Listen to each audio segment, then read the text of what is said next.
Lucky for us, life is full of choices, big and small. They define us, make us who we are. And when it comes time for you to choose, a car, home, your next big adventure, or start a new business, Farmers Union Insurance has the variety of coverage options to protect each perfect moment. Farmers Union Insurance. Contact your local Farmers Union Insurance agent today. The folks at Tyler Farm Supply understand that farming is hard work, and that's why they only offer durable and reliable short-line farm equipment that you can depend on. Whether you're a small-scale farmer or manage a large operation, they have the tools that you need to get the job done quickly and efficiently. Plus, with their competitive pricing and financing options, Tyler Farm Supply makes it easy for you to get the equipment you need without breaking the bank. Give them a call today, 701-642-8827. Every business begins with an idea. With dedication, hard work, and high-speed broadband, that idea can grow into something giant. The member organizations that form BAND are proud to support North Dakota businesses every step of the way, from the soil to the stadium.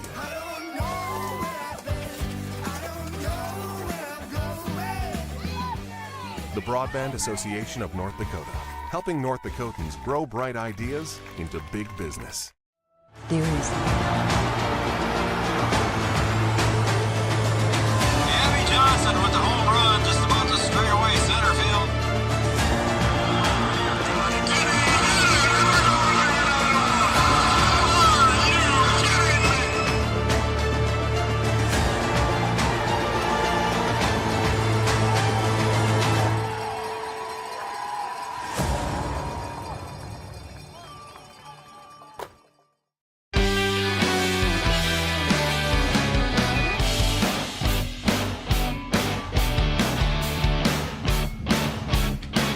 Good evening, everyone, and welcome to Three Border Sports Network.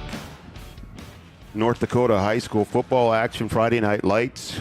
The Wahpeton Huskies taking on the Valley City Highliners in the North Dakota High School Athletic Association Division II East-West matchup, as the EDC is taking on the WDA. I want to welcome everyone to Three Border Sports Network and to our pregame show. The pregame show is brought to you by Yield Advantage. Yield Advantage is the precision planning, sales, and service center for the southern Red River Valley. My name is Brian Watson, and I will be joined in the booth tonight by none other than Mr. Chris Kappas. How are you doing today, Chris? I'm doing good, Brian. Excited to watch a little football tonight. We got two teams both started the season off 0-2, both looking to pick up their first win tonight. So we'll see what we got. Wahpeton has given up quite a few points in the first two games. Valley City has not scored many points in their first two games, so something's got to give tonight. Yeah, it's going to be an interesting matchup. Two teams that sit at the bottom of their respective divisions. Wahpeton tied with two other teams, Fargo South and Central, with no wins on the season so far. Wahpeton 0-2, as Chris said, and Valley City also 0-2, sitting at the bottom of the WDA. So one thing will be for sure tonight, somebody's going to get a win to start out their first win of the season here tonight. So we are sitting high above Frank Verton Field on the campus of North Dakota State College of Science. It is going to be a decent night for football. The weather about 82 degrees right now, dropping a little bit, but the wind is going to be the issue tonight. Wind blowing out of the south. We got a little wind coming through the booth here, and if you can see the flags blowing down there on top of the goalpost. So we'll see what happens. I don't think it affects Valley too much, as they tend to try and keep the ball on the ground. Right. But if Wahpeton does want to throw it, Coach, it's going to be a little different, and maybe they'll have to pick and choose when they put the ball in the air. Right. You're gonna probably be throwing a lot one direction tonight. It's looking at 12 miles per hour wind out of the southeast with 20 mile per hour gusts. So be a little tougher to throw into the south end of the end zone. So we'll see how that affects the game, the passing game of Wahpeton, and also the kicking game. We'll see if that has any effect on either team's either catching kicks, and also who has the advantage kicking with the wind. And like we said, these are two teams that two different styles of play. Valley want to keep the ball on the ground. The Huskies have had an issue stopping the run this season, Coach Kappas, and we'll see if they can change things up. They've been playing that three-man front and see if they can get things going on the defensive side. Yeah, they know what they're going to look at tonight. Highliner football is they're gonna ground and pound all night long and maybe open something up where they can take a shot down the field. But they're gonna try to establish the run tonight, and Wahpeton's got to stop it. They know what they're going to see. So we'll see what happens tonight. Other games tonight on the docket. East-West battles all over the place. Central at 0-2 is taking on Dickinson. Fargo South is hosting St. Mary's. Horace will be hosting Minot North. The team that Wahpeton lost to last week. Devils Lake, they are at Jamestown, and Red River is hosting Wofford City. Wofford City will be here in Wahpeton next week. They get that nice drive next week over here to the east side of the state. Yeah, it will be a nice drive. Wahpeton had to drive all the way out to Minot, and Watford a little bit farther. We'll have to jaunt down here and see how things go. So that'll be an interesting matchup next week. Yeah, homecoming game too. Homecoming next week, that's right. Homecoming festivities getting underway next week, and we'll see how everything shakes out there. As far as the standings go, or the rankings go, we'll run through those state rankings. Right now, number one team in the state is Red River. They're 2-0. They get 18 first-place votes. Jamestown sitting at number 2. They are also 2-0. They got 4 first-place votes. And then rounding out the top 5, Horace, who was at 1-1, is number 3. Dickinson, who's at 1-2, is voted number 4. Devils Lake, a team that Wahpeton will play later this year, is sitting at number 5 right now, and they are 2-1. Other teams receiving votes: St. Mary's, Minot North, and then out of the east, Fargo South. Fargo South was the preseason number 1. So we'll have to see how their season goes. Sitting at 1-2 right now. So interesting start to their season. Devils Lake comes in at number 5, huh? Devils Lake at number 5, 2-1. I believe that's who Valley played last week. That's who Valley played last week. They did lose that game. Valley did. Devils Lake picking up the win. So we'll see. We'll see how this team's put things together tonight, and we'll see which team, 0-2 team, will get off the schneid and get the first win of the season. So we'll take a break here. When we come back, we're going to have our national anthem, our coin flip, which they've changed up the order here a little bit, and then we'll have our starting lineups introductions. Our starting lineups will be brought to you by Miller & Associates American Family Insurance. So we'll take a break here. When we come back, we'll get things started. Friday Night Lights here on Three Borders Sports Network.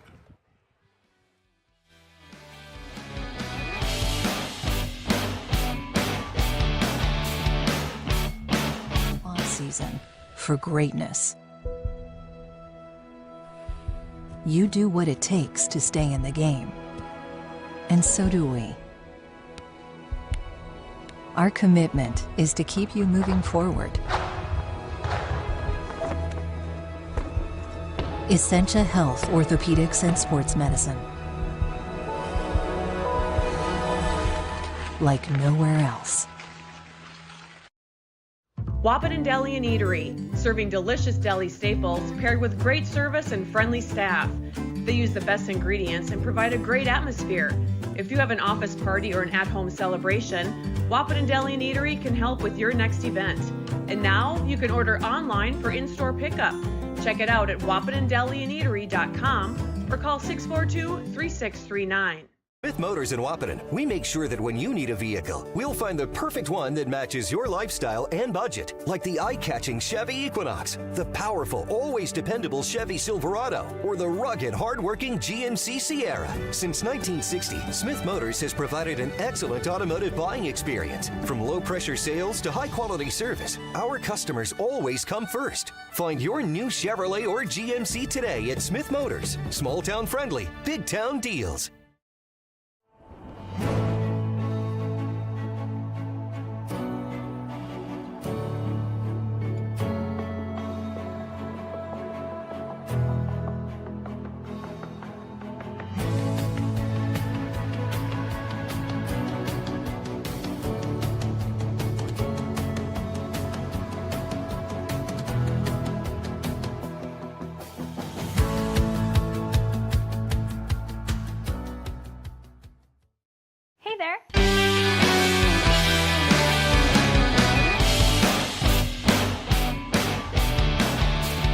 Welcome back to Three Borders Sports Network.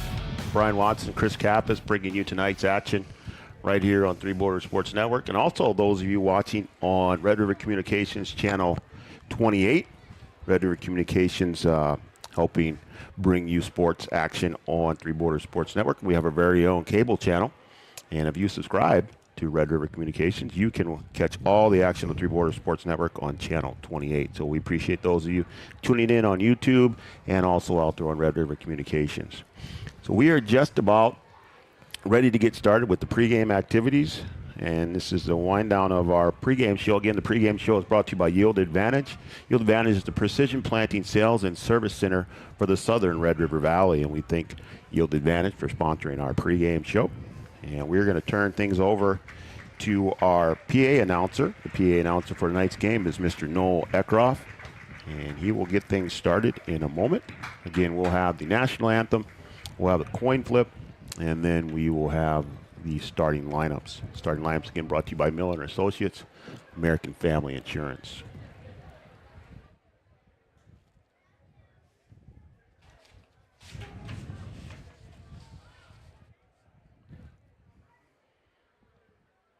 Valley City just making their way back on the field. Ladies and gentlemen. And here we go with Mr. Noel Eckroff. The flag of our nation. Please rise, remove your cap or hat, and place your right hand over your heart and stand at attention while the Wahpeton Chorus Ensemble sings our national anthem.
Once again, that was the Wahpeton Chorus Ensemble. Fantastic job.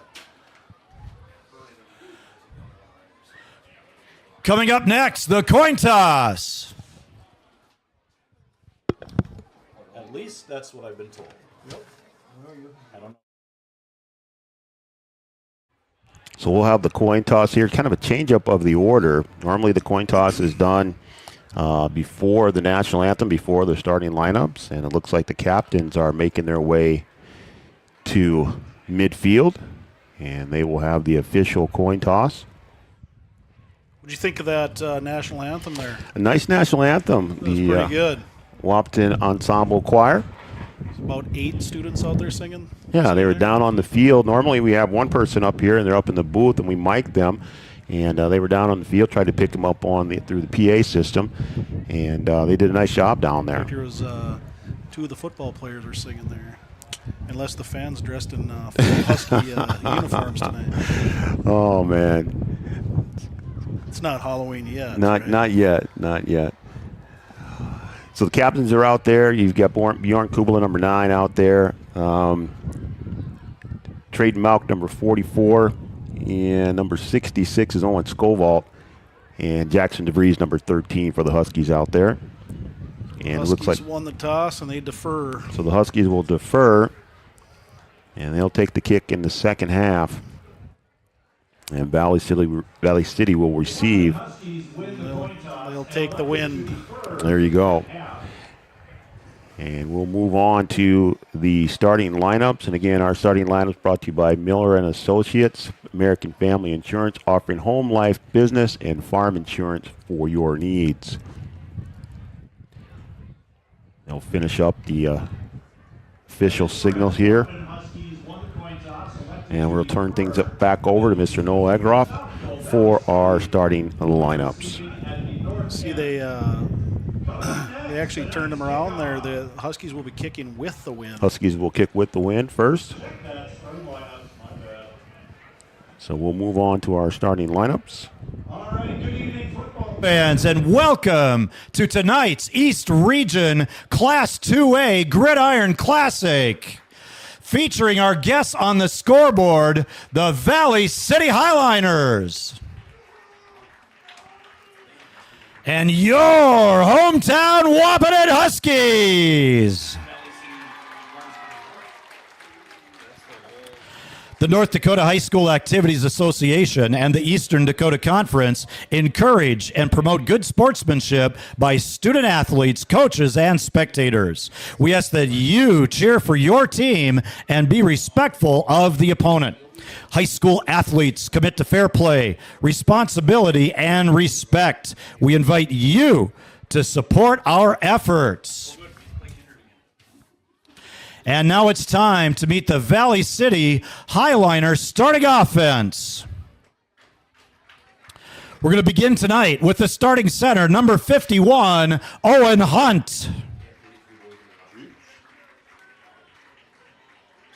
Starting at one guard, number 50, Ryer Muskie. The other guard is number 68, Brent Mueller. And at one tackle, number 54, Trey McPartland.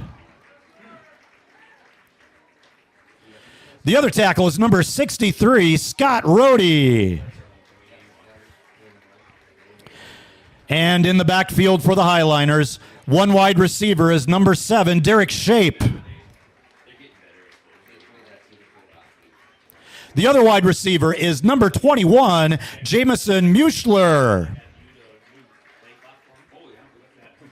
A third wide receiver is number 25, Dylan Hunt. Highliner running back is number 23, Caleb McCafflin. And quarterback for Valley City is number 15, Bryson Heck. The Highliners are coached by Mr. Travis Engen. And now it's time to meet that Wahpeton Husky defense, the House of Pain. Starting at nose guard, number 62, Big Luke Anderson. One defensive tackle is number 70, Landon Ralph. The other defensive tackle is number 50, Chase Marsh. The linebacking core includes number 19, Isaiah Brushert.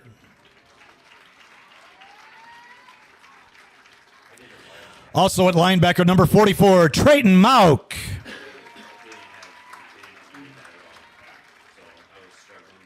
Linebacker, number 16, Evan Doctor.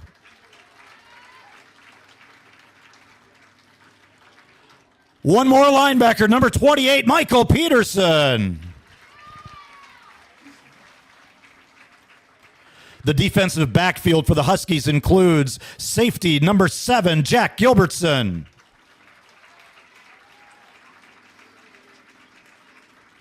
Safety number 3, Omar Martinez.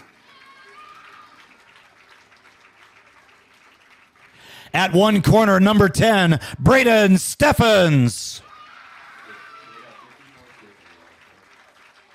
And the other corner is number 13, Jackson DeVries.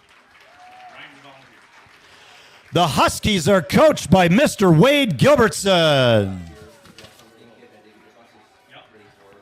The officials for tonight's contest includes Jeff Bugstead, Ben Altoff, David Thompson, Kelly McNary, and Cody Thompson. They have been chosen for their expertise and are registered with the North Dakota High School Activities Association. I said it before, but this time I mean it. Coming up next is the kickoff. And there you have it. Noel Eckroff doing what he does best. There's our starting lineups. Again, our starting lineups are brought to you by Miller and Associates, American Family Insurance, offering home, life, business, and farm insurance for your needs. And coming up will be our kickoff. Kickoff is brought to you by Tyler Farm Supply, your short line farm equipment dealer since 1985, located in beautiful downtown Tyler, North Dakota. Well, Coach Kappas, here we go. Like I said before, one of these two teams is going to get in the win column tonight, and it should be a pretty good ball game. Yeah, something's got to give tonight. We know Valley City's going to come out, want to pound the ball a little bit, run.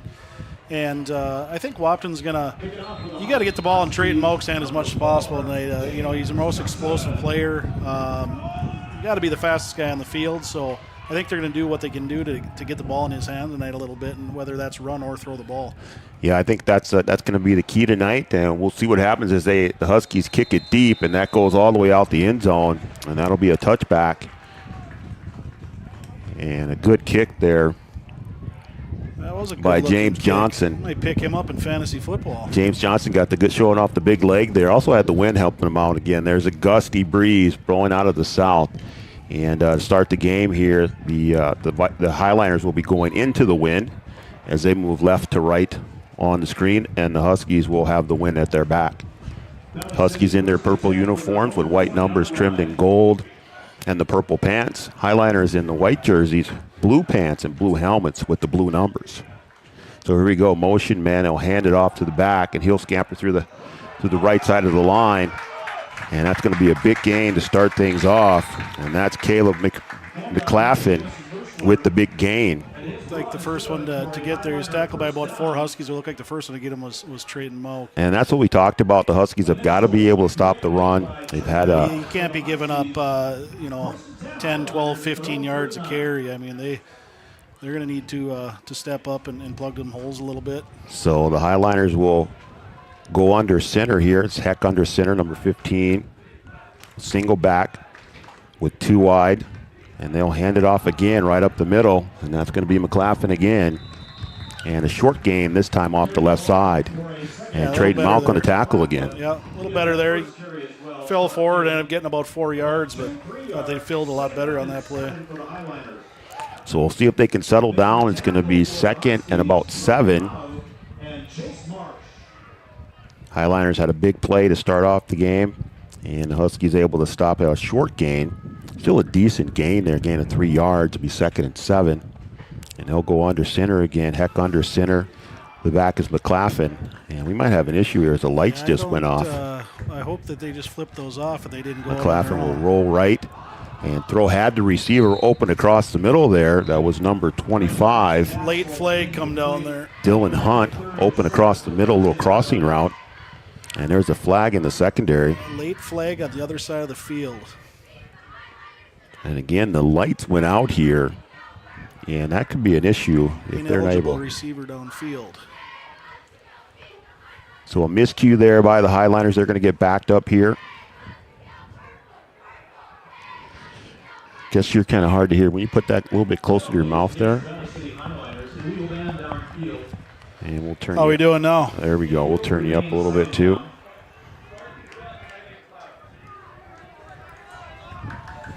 So the Highliners will get backed up here after the ineligible receiver, and that's going to bring up 2nd down again. It'll be 2nd down and 12. Highliners will go with 2 wide receivers, single setback. And Heck under center again. Fake the toss, and he'll look over the middle. Got a wide open man there for the big gain. Tight end there. And the tight end slipping right down the seam there. That's Jack Dieterle for the big gain. That's a well-executed play there. Fake the toss and have the tight end block and then release right up the seam, and he's wide open, unguarded, and they'll pick up the 1st down. So now the ball on the 46-yard line. It'll be 1st and 10. And the Huskies got to figure out a way here early to slow down this offense. We thought Valley City would keep it on the ground. They go to the air 2 plays in a row, one with the penalty and then the big gainer to follow it up. They'll go out of the shotgun this time. Heck with the single setback beside him. He'll look to pass. Again, looking right now. He's flushed out of the pocket, and that's a good defensive play there. Landon Ralph, it looks like. Big Landon Ralph in there for the tackle, getting the pressure, flush Heck out of the pocket, and able to drop him for a big loss there. About a 10-yard, about an 8-yard loss there. Be 2nd and 18. And the Huskies come up with the big play here. Should it be 3rd down? Oh, no, they got the 1st down, sorry. 1st down, yeah. Yep, that's 1st down. This is a big play right here. You're going to want to keep them behind the chains here and have a 3rd and long. You can't give up a big play if you're the Huskies D right now. So the under center again, they'll pitch to the right side. And it looks like there's not going to be any good stiff arm there. Picked up 4 yards there. Should bring up a 3rd and long, 3rd and 14 at midfield. McLaughlin again on the right side. And a good defensive play there by the Huskies. So 2 in a row there. And now Highliners will most likely put it in the air again. They've had some success in the air. Went up the middle to the tight end for the big game for the 1st down before the Huskies got the sack. So they'll go out of the shotgun again. Heck in the backfield. They'll motion 2 players over to the left side. McLaughlin next to Heck. And they'll go with 2 wide at the top of your screen. Back to pass out of the shotgun is Heck. He looks deep. He's got a man on the left side of the field, and he is wide open. And that's going to pick up the 1st down. And that is number 7, Derek Shape, just running past the defense. And Heck finds him, puts it right on the money. And the Highliners are in business again here. And the Highliners have reached the Amanda Frederick red zone. Amanda Frederick with licensures in North Dakota and Minnesota, proud to serve Breckenridge, Wahpeton, and Wheaton. Amanda Frederick State Farm Insurance, the red zone. So the Huskies, after a couple of good defensive plays, give up the big play down the sideline as Heck finds Derek Shape down there. And now we go 1st down out of the gun again. And Heck is flushed out of the pocket. He's going to be stopped right back at the line of scrimmage. Maybe a loss of 1. It's going to go down as a sack there. Didn't quite see the number. I didn't see who came up with the tackle there. So Ralph in there again, it looks like. So a loss of 1, be 2nd and 11. And the Huskies have been fairly stout here on 1st and 2nd down, giving up the big play on 3rd. They'll go out of the shotgun again. Heck and McLaughlin in the backfield. McLaughlin on the right side this time. 2 receivers at the bottom of your screen. They'll sprint right, a little bit of a toss, and give it to McLaughlin again. And the defense is there. It's going to be a short gain. Bring up about a 3rd and 6, it looks like. So here we go. We'll go 3rd down 3rd again. And 7. So 3rd and 4 doesn't look right on the on the scoreboard there. It's about 3rd and 6, we'll call it. And there they go. They change it to 3rd and 6. So the Highliners will take it here on the right hash. Right hash, right on the 15-yard line. And they got the receiver split way wide at the top of your screen. And they'll go under center again with McLaughlin in the backfield. And they'll give it to McLaughlin going off the right side. And he scampers by a tackler. And he's going to get close down there. Huskies had an opportunity to stop him short of the line. And they're going to pick up the 1st down. Just a dive play off the left side. 1st and goal from the 3 coming up. And here we go. 1st and goal from the 3-yard line. And as we said in the pregame show, it was going to be if the Huskies could stop the run, and they're having a bit of an issue with the run and the pass here. So here we go. 1st and goal from the 3-yard line. Heck under center, McLaughlin behind him.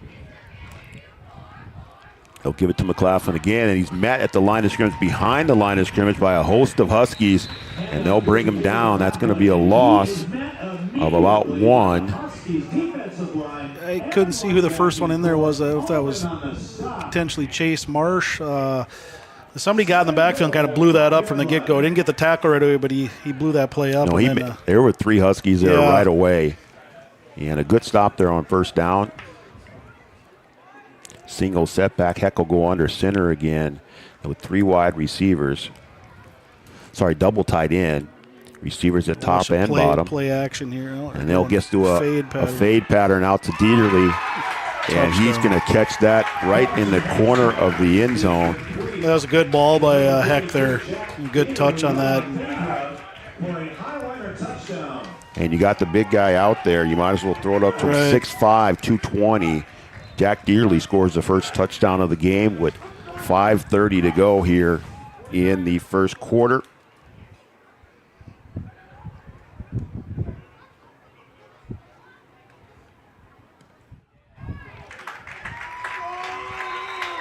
Extra point is up and good. So the extra point is good.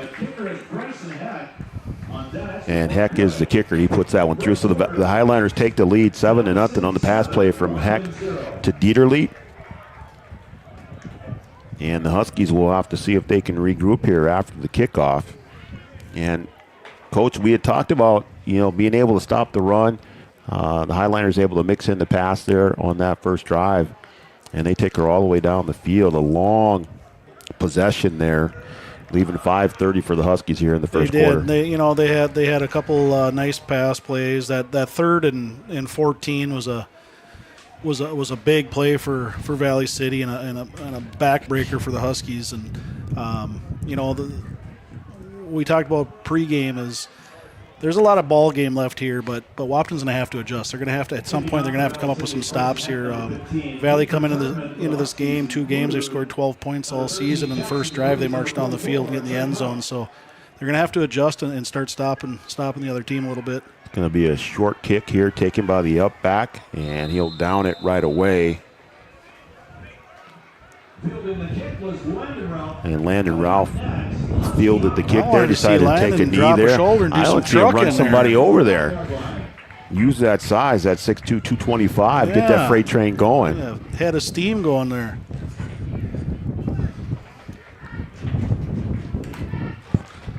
So those are the things guys like that dream of getting the ball in their hand, right? Right. Oh. So here we go. The Huskies will take over here after the kickoff, 1st and 10 from the 29-yard line. They'll go out of the shotgun. You'll see them in the shotgun 110% of the time, we'll say. So I think you're right. I'd be surprised to see him under center. Kubalo takes it and gives it to Trayton Malk. He'll go off the right side or try to go off the right side, cut back and still going. And after being stopped and a little change of direction, he's able to pick up a couple of yards. Yeah, he turned a whole lot of nothing into a gain of about 2 there, 2 or 3. So that was Parker Amon on the stop. Maybe it was,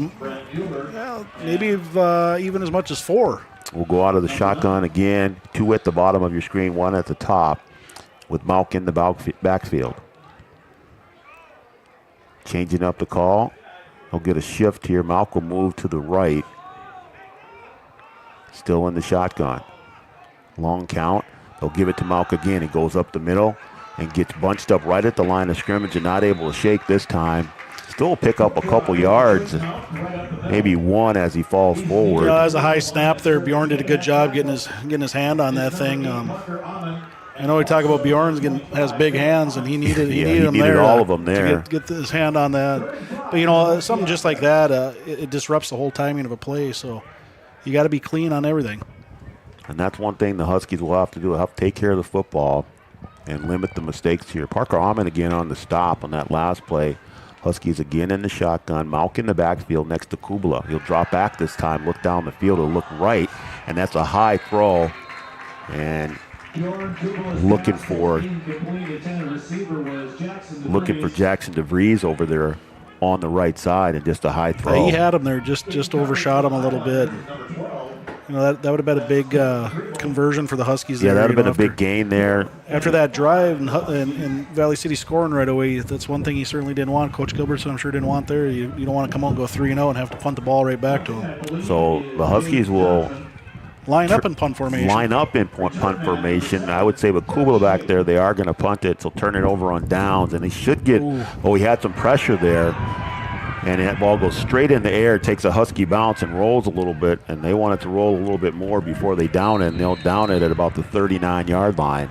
Had a little bit of pressure coming in there, so Kubala could not punt that ball down the field. That ball went straight in the air, and with the wind, it did carry it a bit, but if he would have been able to get off a good punt, I think he would have put that thing down inside the 10-yard line. I don't know if that ball went more than 15 yards in the air, but they got a nice bounce on it that certainly helped there. A nice bounce and a nice push on the wind. So Husky defense back on the field after 3 and out. And the Highliners, who had a long possession in their first possession, will take over from the 39-yard line, 1st and 10, Heck under center.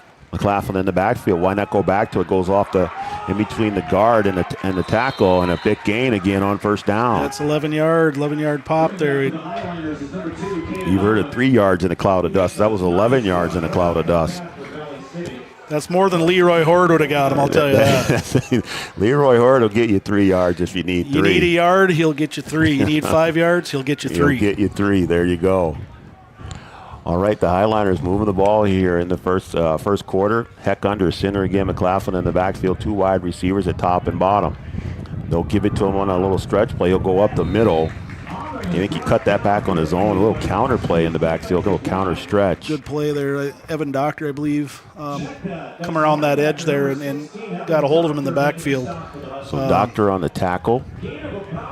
Just a 2-yard gain.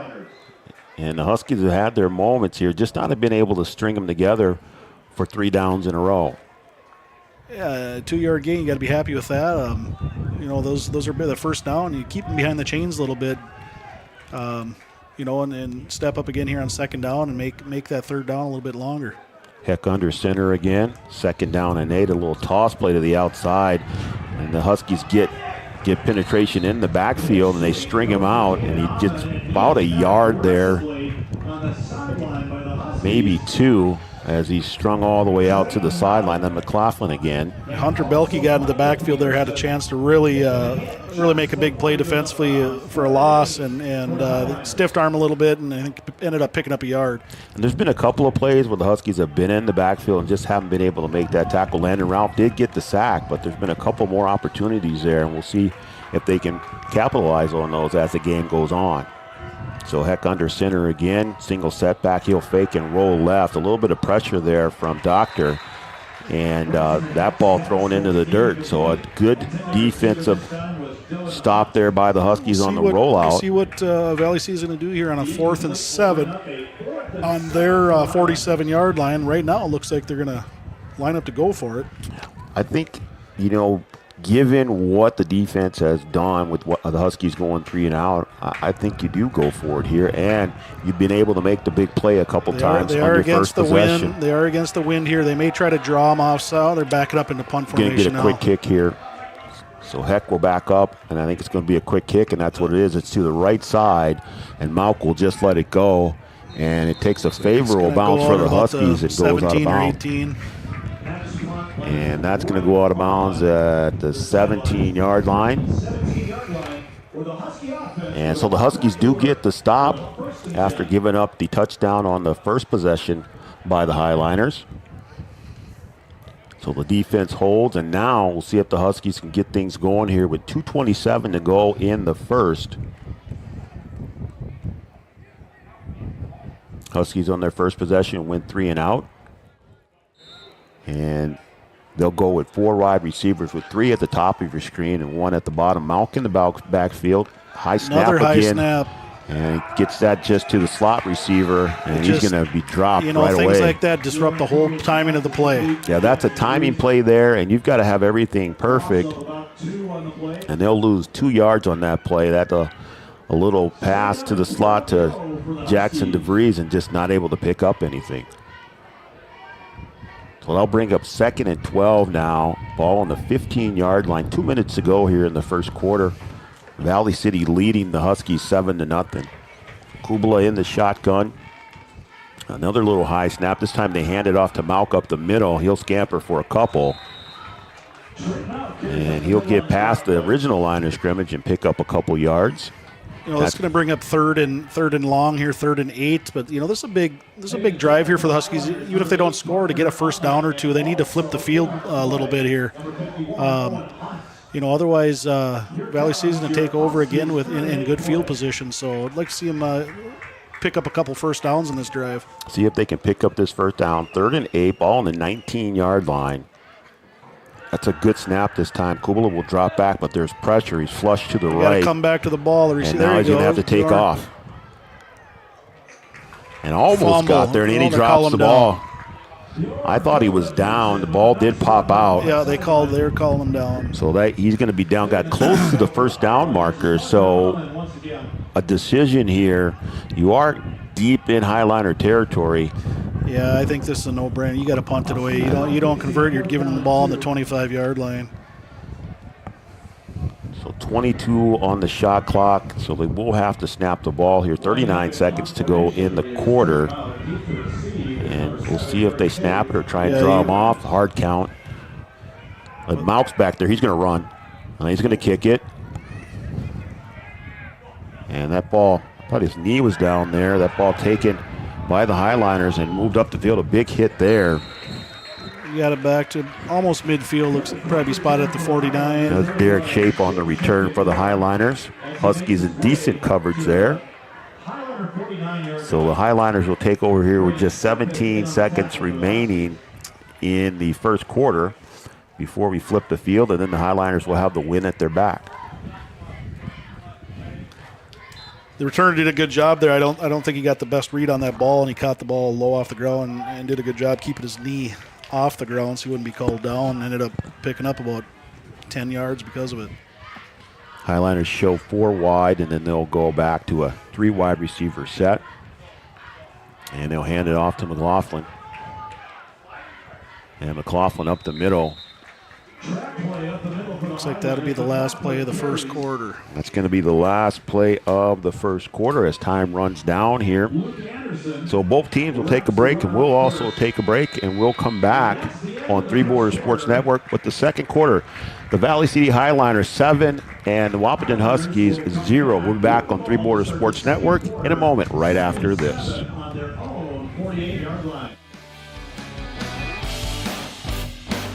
30 seconds to tell you why you should be a member of FCCU. First Community Credit Union is member-owned. But aren't all financials member-owned? Nope, they're not. Many have stockholders that drive decisions. As a credit union, we put our members first. As a matter of fact, that means all the money that we make, cha-ching, gets reinvested back to you, our member owners. So come see why. Life is better with community at First Community Credit Union.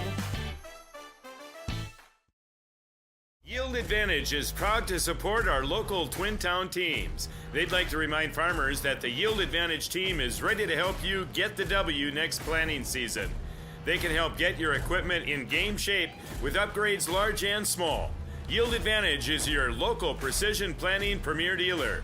From row cleaners to closing wheels, seed meters to liquid fertilizer systems, and everything in between. If you want to give yourself a competitive edge next season, contact Yield Advantage today.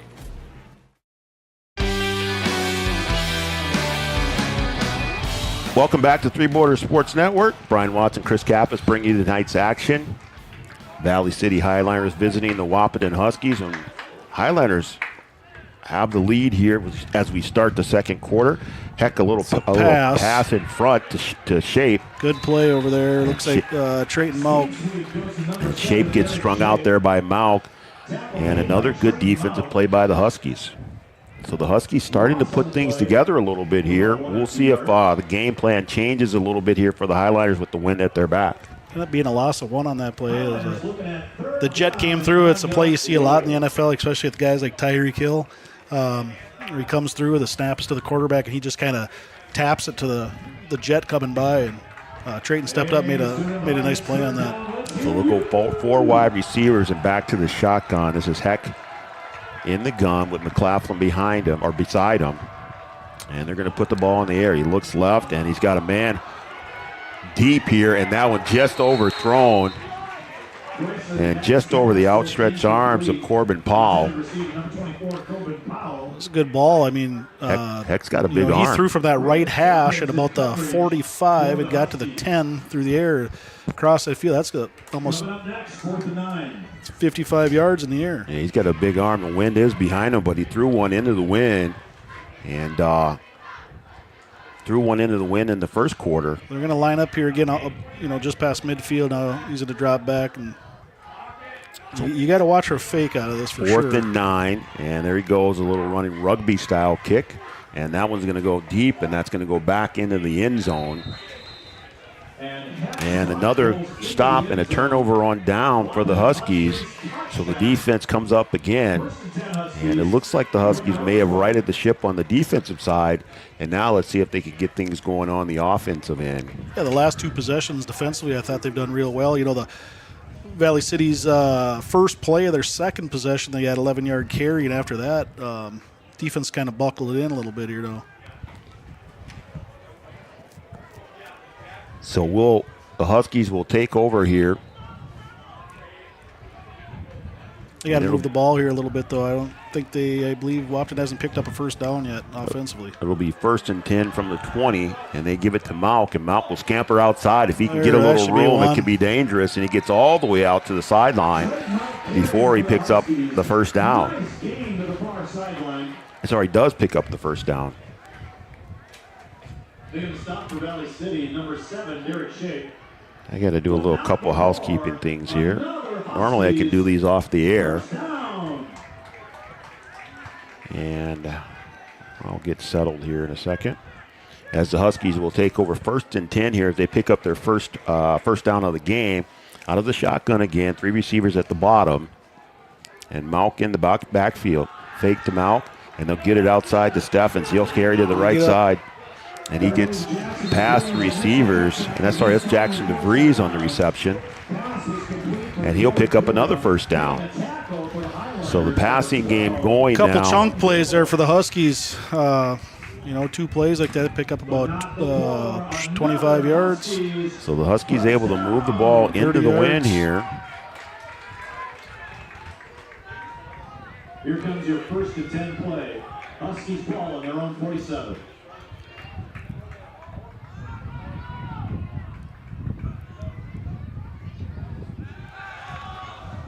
Lost his footing there. It looks like he did make the catch. Braden Steffens. That was Braden Steffens on the right side there. Pick up about 5, 6, 5 it looks like.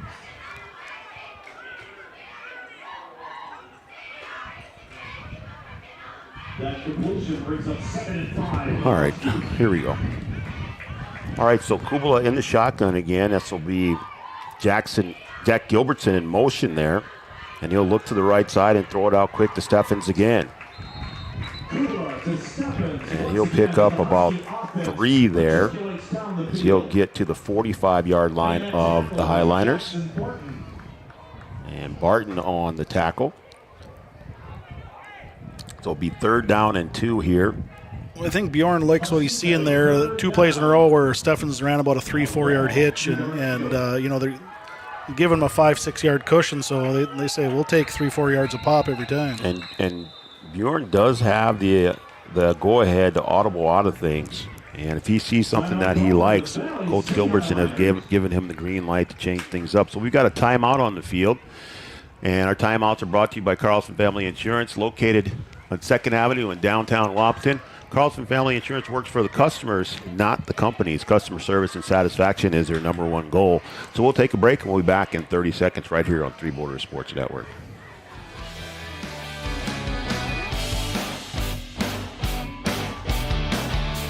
Insurance team ready to serve you. American Family Insurance, Miller & Associates, providing home, auto, life, farm, and business insurance.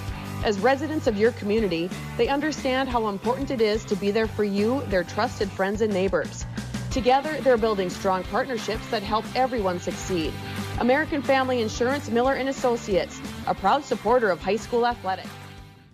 And we hope to see you at American Family Insurance, Miller & Associates.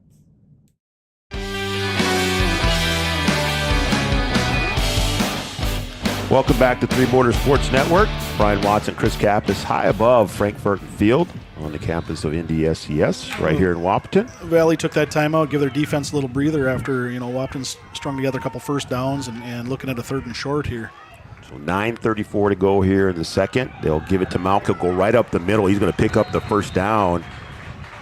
And the Huskies getting the offensive machine going here in the second quarter. Marching down the field, putting together a long possession. Looks like they're going to go hurry up here a little bit now, the Huskies. They may be looking at Coach Gilbertson, may be looking at, hey, if they're timeout, if they're winded, whatnot, we're going to keep the foot on the gas here.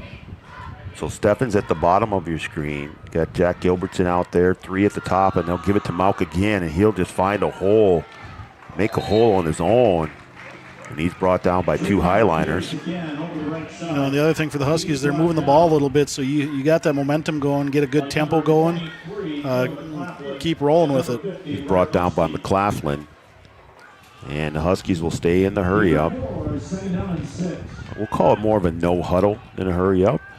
But they'll go 3 at the top. Steffens will be at the bottom of your screen. Malk in the backfield again. Kubala waiting for the snap out of the gun. 2nd and 6 here from the 37. Kubala back to pass now. Looking right now. They're flushed up. He'll step up in the pocket. He's going to have to get rid of it. And a good pass there. A good effort. Looking for Jackson DeVries there. Kind of sidearm that thing. A little bit of Mahomes there. A little sidearm action. Yeah, I think he had to ad-lib a little bit on that, but I guess the positive thing is they did not lose yardage on that play, and Valley City certainly had the pressure on. So they'll go again here. They'll flip it here with the receivers, the 3 receivers at the bottom there. That's DeVries and Gilbertson and Steffens at the bottom of your screen. Certainly in 4-down territory here. They'll give it to Malk. He's hit, and then he's able to get ahead for another couple yards. It's going to bring up a 4th and short, about 4th and 2 here on the 34-yard line. And Malk, not a big back, but able to pick up yardage after the initial hit. You've got to wrap him up and bring him down. He's got a little bit of that Barry Sanders in him. A shifty back. So they'll go out of the gun again. They'll move Malk around in the backfield. And they'll give it to him. Nope, they'll fake it to him. Kubala will roll out to his right, and he hits his receiver. That's Jackson DeVries. And that's going to pick up the first down. That was well executed. A little play action. Then they roll Kubala out, and then they find DeVries out there. On Malk there. Good play action. Good ball by Bjorn. Jackson brings it in for first down. So big conversion there for the Huskies. So the Huskies, again, moving the ball here. Both teams have been able to move the ball into the wind, and they've been able to do it with the mix of the run and the pass. And they'll go to the air again here. Kubala, he's got DeVries behind the back there, and that's going to be a touchdown. Bjorn Kubala to Jackson DeVries for a 20-yard touchdown pass. And the Huskies will try and even up the score here with 7:35 to go in the second quarter. Another good ball by Bjorn. Jackson got behind the defender and good connection there for a touchdown. Attempting the point after is kicker number 4, James Johnson. So James Johnson on to try the extra point to see if he can even things up. And that ball is kicked right through the uprights. And we have a tie football game. With 7:35 to go in the second quarter, we have the Huskies 7 and the Highliners 7. So right now will be a good time for us to talk about our shout-out line, our Studio 22 Designs shout-out line. Yeah, I got one here. Greg McNary is listening from Watford City. How about that? I bet he's asking about one of those officials out there. Well, he's wondering who the one with the walking stick was out there.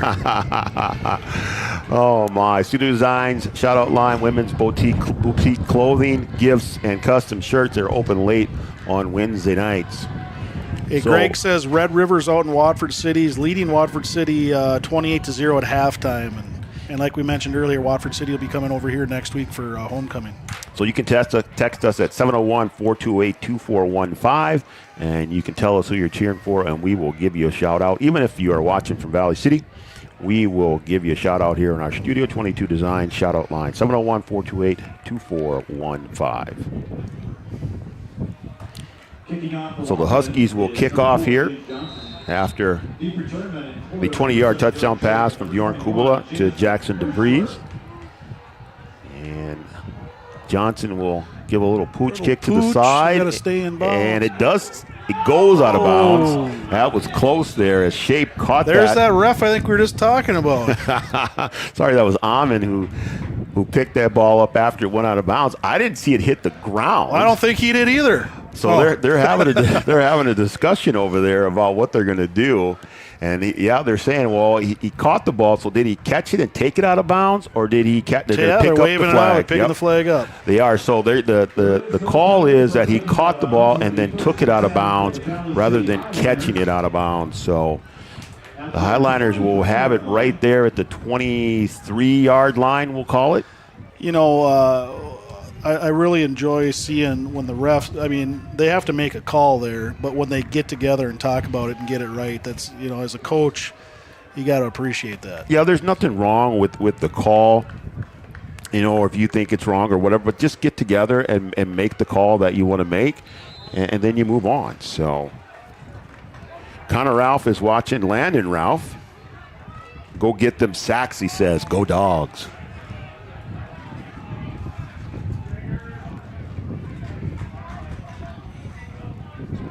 So that's a handoff again to McLaughlin, and there he is off the right side. He scampers and finds room, now trying to outrun everybody, and Jack Gilbertson will bring him down, and that's another big gain for the Highliners, and out across midfield to about the 45-yard line of the Huskies. That's over a 30-yard carry. You know, we're just talking about how the defense kind of stepped up the last couple drives. Well, then, you know, the offense goes, punches it in, ties the game up, and then first play you give up over a 30-yard run. So the Huskies defense is going to see if they can stiffen up again here as the Highliners look to get back in business. So Heck out of the shotgun, McLaughlin in the back with a high snap there, and Heck looking left, and now he's flushed out of the pocket, and here comes the defense. And the Huskies able to bring Heck down. Saw number 57 come out of there. Same thing we said at the Huskies had a couple high snaps, disrupts the timing of the whole play. Same thing happened there with Valley City. High snap, threw the timing off, defense got pressure, they end up getting a sack out of it. So Brushert and Belke in there on the sack, and that'll be a loss of 5, and we're up 2nd and 15 with 6:50 to go in the second quarter. They'll go under center again. The back is McLaughlin back there. And Heck will draw play up the middle. And there goes McLaughlin again. He's going to pick up a lot of the damage that was lost. And he's going to leave it at 3rd and 5. He'll pick up 10 on the play, on the draw play. Isaiah Brushert in there on the stop for the Huskies.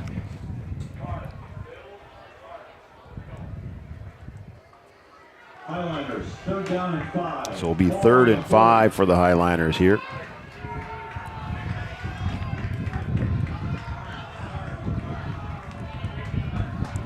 Out of the shotgun this time. Bringing a blitz here. And the blitz is there, and he's going to be flushed and forced to run, and he's going to pick up the first down.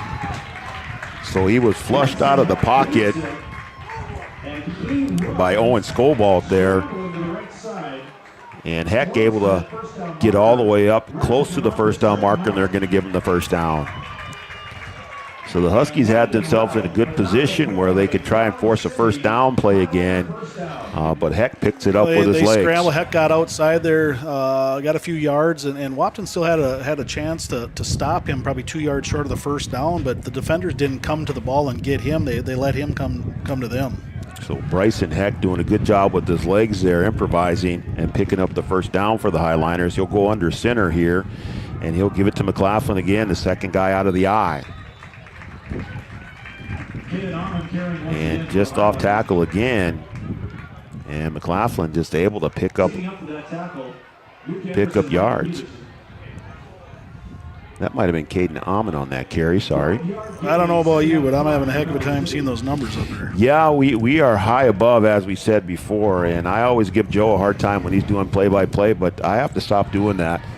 because it is really difficult to see. It's that funky time of night too, where it's tough to see. And Heck will go under center, and that is Amon in the backfield, and they'll give it to Caden, and he'll pick up a couple more. And a host of Huskies there on the stop, and it's going to be 3rd and 3, but definitely in 4-down territory.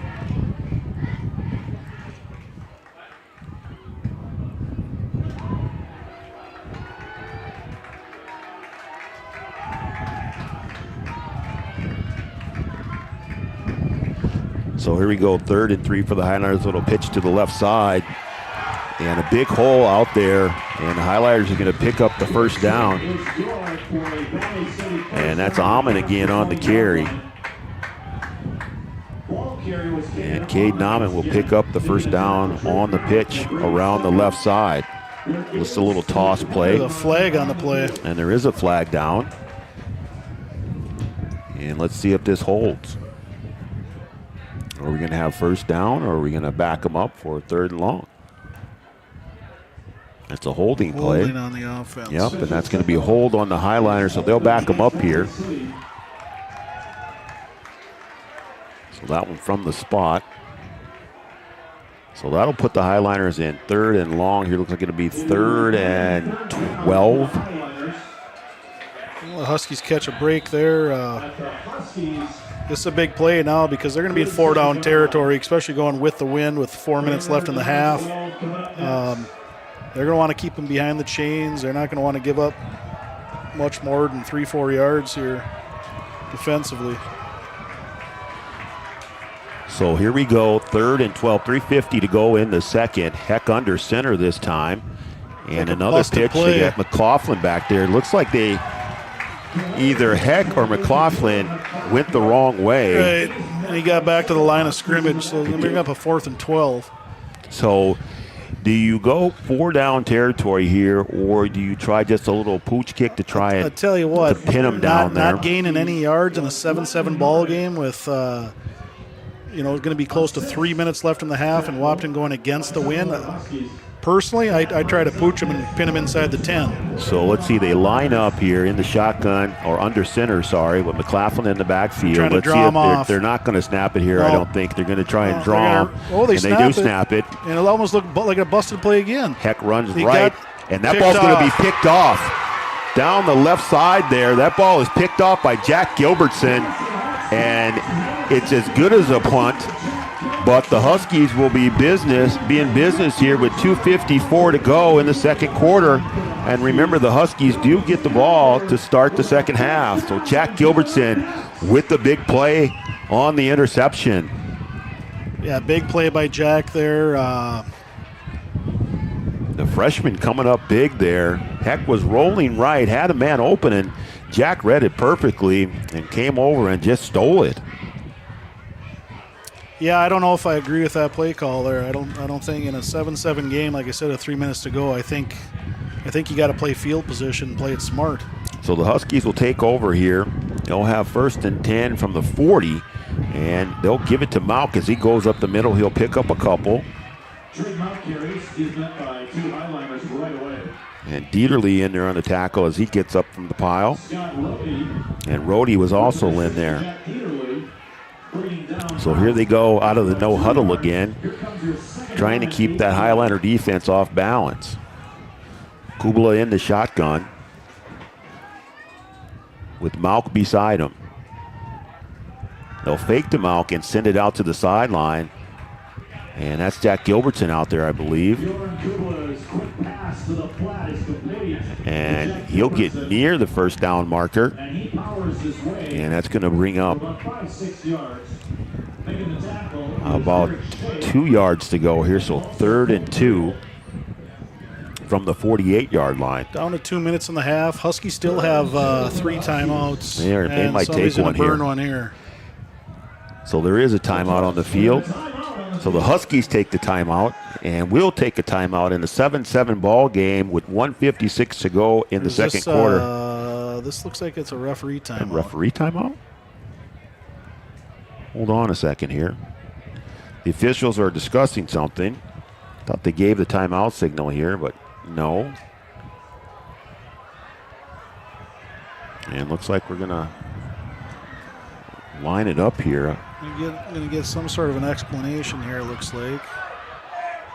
So the officials on the ball. They're lining up to snap, but the refs aren't ready here. So holding the snap. They're giving an explanation on the sideline here. And the Huskies are going to go in a tight formation, still in shotgun. The clock is stopped at 1:56. And I don't know what the confusion is here. Oh, they're resetting the clock, so the clock is going back to 2:15. Yeah. So that was the issue. And they're going to be ready for play here. The clock. Start the clock here on the whistle. We'll start on the whistle. Oh, it's going to be on the snap here. So here we go. They put a man in motion. That's Gilbertson in motion to the bottom. Kubala back to pass. Off the back foot there to nobody right down the seam. And I don't know if that was a little miscommunication there or a misroute, but Kubala throws it to nobody. Yeah, I don't know what was going on. There wasn't a Husky within 10 yards there. And now that's going to bring up 4th and 2. Now normally sometimes you see that on a 2nd and 2, 2nd and short where you put that ball in the air because you know you have 2 more downs to go. And now 4th and 2. Got a decision here. You need your best play call here, your best 2-yard play. Maybe you do need Leroy Horde here to get you 3. Right. So Kubala back there, and he's going to punt it. See, that was Mauk back there to punt that, and he punts it down the right side, and that ball will roll down to almost the 20-yard line. Now you're going to give the ball back to the Highliners with 2 minutes to go here. Highliners will have 2 minutes and 1 second, and they will have 2 timeouts. 2 timeouts in the wind. To work their way down the field here. Have the wind at their back. I don't know, Chris. You'd like to see the Huskies pick up that 2 yards. Mauk's been successful. Maybe you give him the ball and see what he can do. Yeah, I think it's one of those where, I mean, in hindsight, I'd love to say, well, yeah, they had a receiver, they hit him, but they didn't have anybody within 10 yards there, and they needed 2 yards, not 22 yards. Right. So we'll see here. We'll see if the Huskies defense can hold here right before the half. 2 minutes, 1 second to go. Heck under center. And he'll drop back to pass. Another draw play there. I think that's McLaughlin again. And he doesn't pick up much. And the Huskies have been up and down on the defensive side. They've been able to stop the Highliners at times, but the Highliners have been able to find big plays at the right time. And McLaughlin goes off the field limping there. And I think he'll be replaced in the backfield by Amon. I think Valley feels comfortable here letting this clock run out and going into halftime tied at 7 here. 1:23 to go. Heck under center. Amon in the backfield. And they'll hand it to him a little stretch again. And a host of Huskies there. And that'll be a short gain. If Wahpeton takes a timeout or not. Yeah.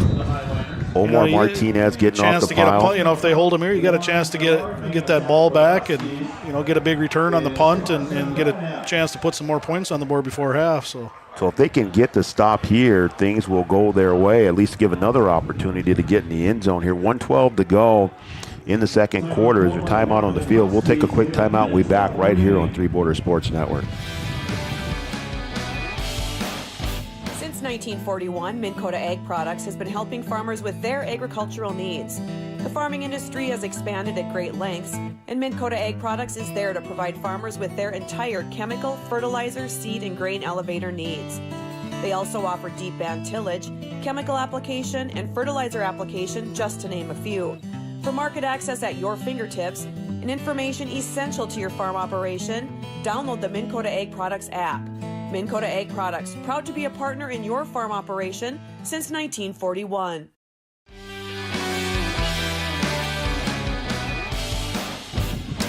We were talking at the start of the game. The 2 banks of lights went out on the other side and come back on. But I'm trying to look here. I don't think that bank of lights is on in the.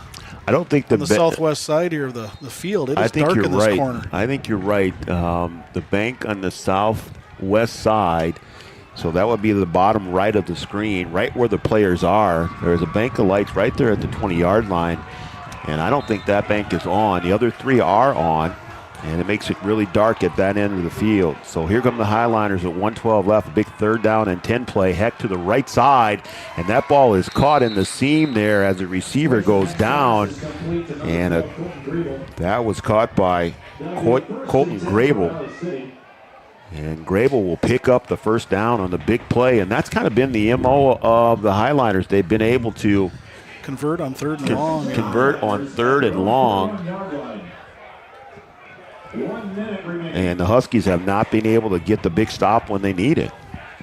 So here we go with 54 seconds to go. They're going to come on and be aggressive here now. Heck in the shotgun. He'll drop the pass to the right. They've got a receiver streaking down the sideline, and he overthrows him. So Jackson DeVries over there on the defense. And that was Shaped streaking down the sideline. So the Highliners trying to get something done here, trying to take the lead, break this tie, 7-7. The Highlighters went up first in the first quarter, and the Huskies answered in the second. 47 seconds to go. They'll line up in the shotgun. That's Amon next to Heck. McLaughlin went out with an injury.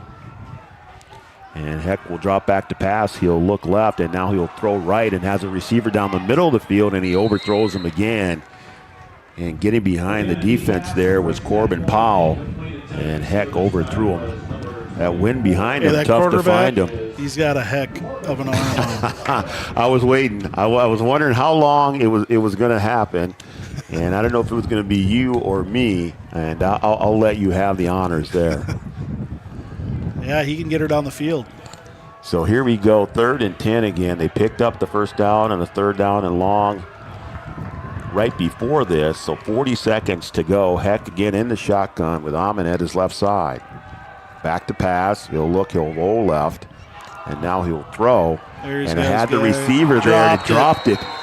And that one hit him in the right place. That was right in the hands, and that was Shape. Hit him in a bad place in the hands. Yeah, that was Derek Shape again. He caught the touchdown. No, sorry, that was Dearly that caught the touchdown. But he had a big play in the first quarter down the left side.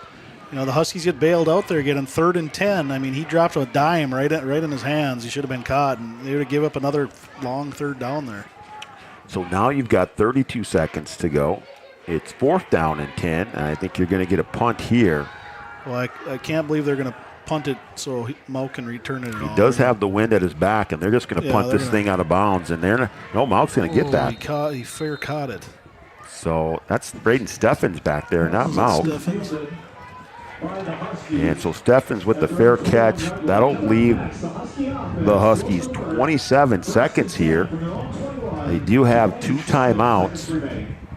Now, you want to be aggressive, but you certainly don't want to turn the ball over here. So let's see if they go with a draw play or something short, a quick pass that's just as good of a handoff or something like that, and see what you get out of it, maybe a read option, and see what the result of that play, and then that'll decide what you do on the next one.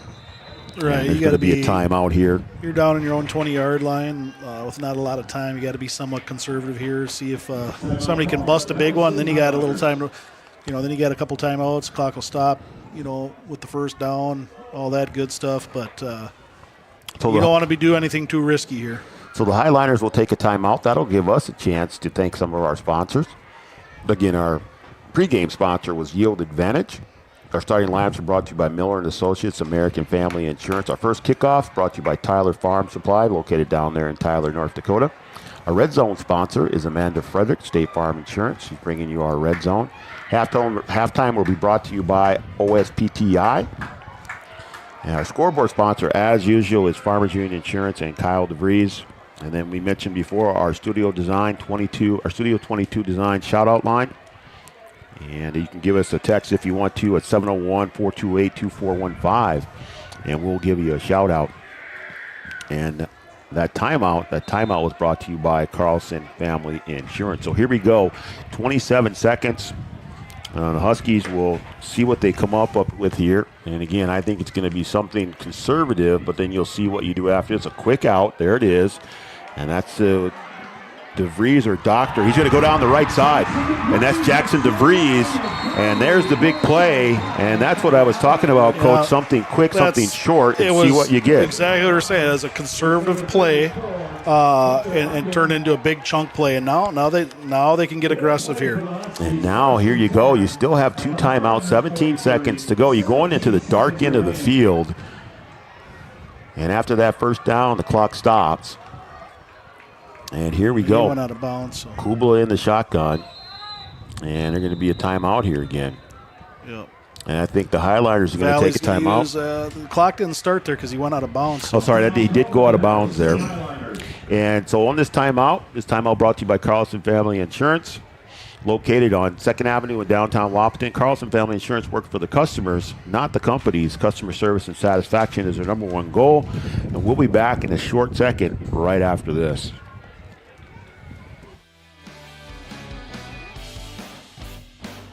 Years of experience, Dr. Andrea at Hornstein Family Chiropractic is certified in pediatrics and pregnancy, seeing children of all ages daily. Start your pregnancy out right with a correcting postural adjustment to help with daily activities and also give you a better night's sleep. Continued chiropractic care throughout your pregnancy can potentially help for an easier labor and delivery of your new little one. Call Hornstein Family Chiropractic today at 701-672-1300 for an appointment, or request an appointment online at hornsteinfamilychiropractic.com. Dr. Andrea Hornstein, helping your family grow up healthy. Here we go, back at Frankfurton Field. Huskies with 17 seconds to go here before the half, and that ball is thrown to the left side to Trayton Mount, and the Huskies will take a timeout here. Just a short gain there, and we were talking during the timeout how dark it is at this end of the field, and it is tough to see down there. And this timeout will give me a chance to give a couple of shout-outs. The Bockles are watching, and I guess they can't see the scoreboard. I think that's the best we can do there. Okay. So the Bockles are watching from home, and they say go Huskies. Emerson says keep saying go Huskies. Sorry.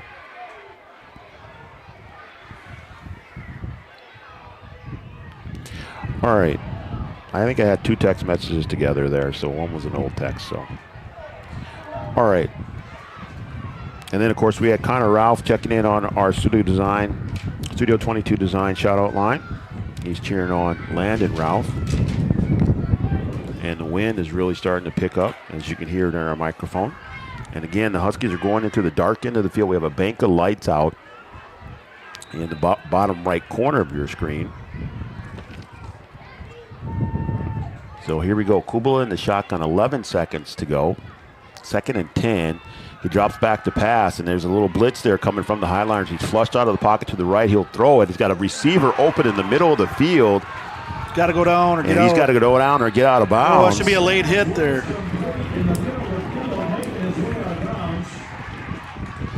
And I can't see who the receiver was. Caden Barth on that catch. And it is really dark on our screen down there, too. Be about a 37-yard field goal into the wind. So 1 second to go. Tie game here. I think they're trying to decide if there was a penalty on that play. Yeah. And there is a penalty. Yeah, it's a personal foul. A late hit out of bounds. And a late hit out of bounds. And the Huskies are going to take a timeout. It'll be interesting to see what Wahpeton decides to do here, because they're certainly in field goal range. Even against the wind, they're definitely in field goal range. And it is really tough to see here. And they're in the darkest part of the field. It is Friday the 13th. It is Friday the 13th. Ghosts and goblins down in that corner. They better look out. I think something is going on here. We better watch out for Freddie. You better close the door over here on our staircase. Yeah. So the Huskies will take a timeout here with 1 second to go before the end of the half. Again, this time all brought to you by Carlson Family Insurance. The ball will be spotted on the 10-yard line. Ball's going to be on the 10-yard line. And this here is you a go. Baseball, and we didn't throw him the dark one here. There you go, right? Go to the right side here, a little fade, throw him the dark one. What was the play call? We threw him the dark one. And see if we can get the touchdown here to take the lead.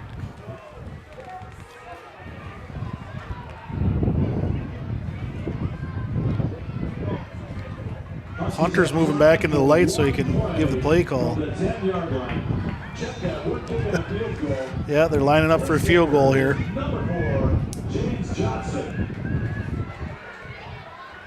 So here we go. Lines up for the field goal. James Johnson trying to put the Huskies on top here. And that looks like a good kick. And that kick is good. James Johnson.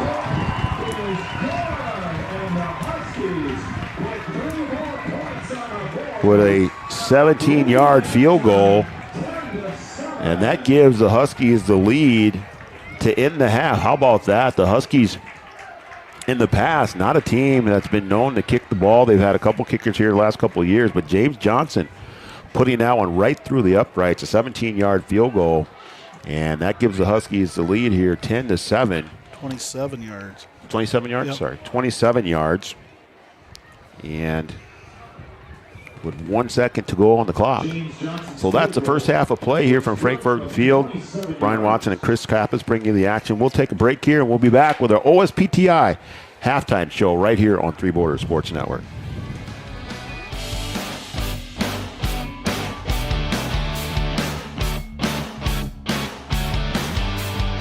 Insurance is an important safety net for your family, your home, and your business. Carlson Family Insurance Agency is your local auto owner's insurance provider. At Carlson Family Insurance, they work for their clients, not the companies. Customer service and satisfaction is their #1 goal. Give Carlson Family Insurance a call for all of your personal, farm, business, and crop insurance needs. 701-672-6002 or at cfiagency.com. Carlson Family Insurance, your auto owner's insurance agent. Powerful and playful. Delicate and precise. Bold and carefree. It's the way you move, and it moves us. To deliver care for your whole family. To provide options beyond the expected. To help you leave pain in the past and find your way forward. Orthopedics and sports medicine at Sanford Health. Health lives here. At Interstate Engineering, our business is about connections. We connect people to water, communities to counties, and counties to the rest of the world. Our work connects main streets to interstates, and yesterday with the potential of tomorrow. With over 40 years of connecting, our experience and expertise are thanks to the clients we have earned, the trust we have built, and the connections we have made. Interstate Engineering, the professionals you need, the people you trust. Getting you back to what you love. We are Optimum Rehab.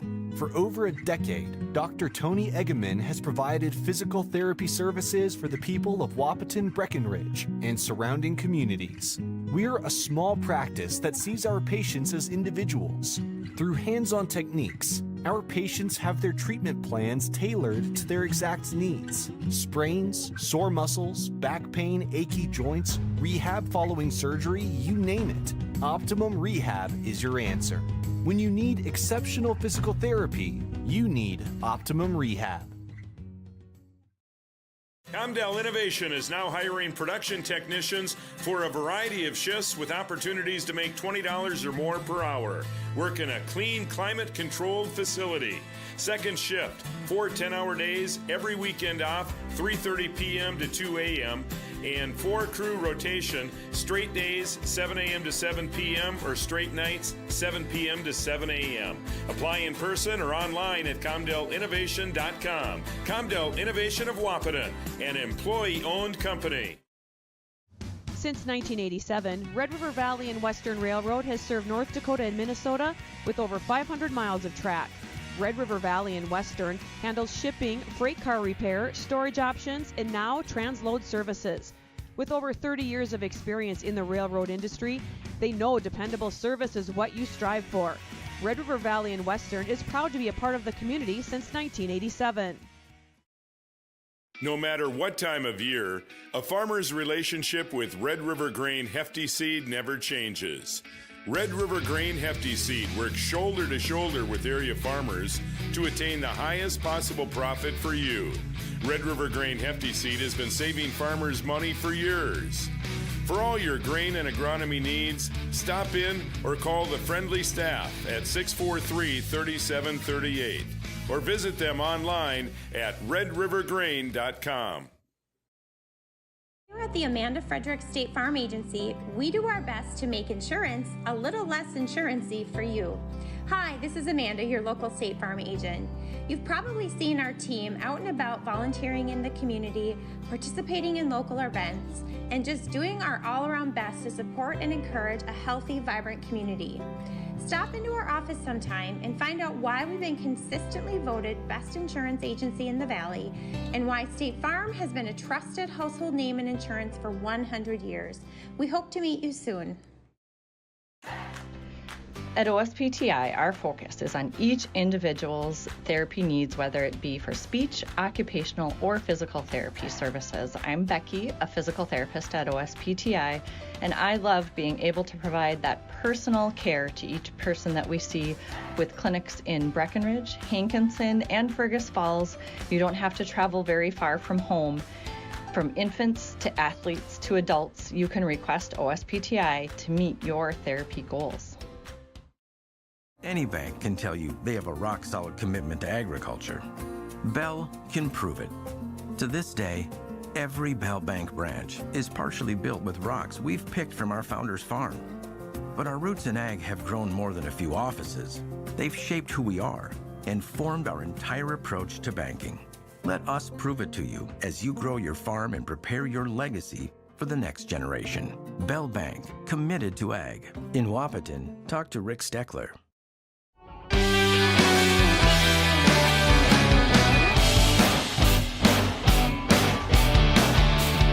Welcome back to Three Borders Sports Network. Friday night lights, sort of, as you have a dark end of the end zone. And the Huskies and the Highliners are putting on a pretty good show. We thought this would be two evenly matched teams, and that's what we're getting. The Highliners got on the scoreboard first, and then the Huskies able to answer. And then right before the half there, the Huskies take the lead. So it's been a good first half of football, fairly exciting. Big plays from both teams, and a good half of football. What do you think there, Coach Galvis? Yeah, pretty evenly matched game. I mean, the scoreboard says it, and it's a 7-7 game going into halftime with 1 second to go, and then Wahpeton makes a big kick there to take a 10-7 lead into half. So, fun game to watch in the first half. It hasn't been sloppy. Teams have both moved the ball a little bit. Valley opened the game up, opening drive, marches down the field, converts one or two long third downs, and ends up scoring on their opening drive. And after that, the defense kind of buckled in a little better for Wahpeton. And good first half of football. Yeah, good first half of football. And like I said, two teams that are looking for their first win of the season. An East-West battle. Wahpeton playing out of the East. And Valley City playing out of the West WDA, Division AA football. And you want to go through the scoring there? Yeah, so like I said, Valley City got on the board first, took the opening drive, marched down the field, scored at the 5:30 mark of the first quarter. 5-yard pass from Heck to Dieterle. Nice little touch pass, fade pass to the corner of the end zone, put it right on them. So they ended up getting the extra point, going up 7-0. Wahpeton comes back in the second quarter, gets on the board at the 7:35 mark. 20-yard touchdown pass from Kubala to DeFries.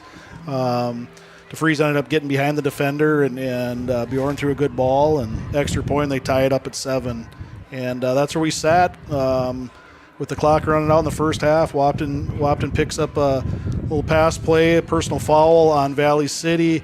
Moves Wahpeton up to the 10-yard line. They bring in James Johnson for a field goal attempt with 1 second remaining in the half. And as time expires, he splits the uprights and puts Wahpeton up 10-7 going into the halftime. And both teams had opportunities before the end of the half there. Valley had a chance with a couple pass plays. They were overthrown.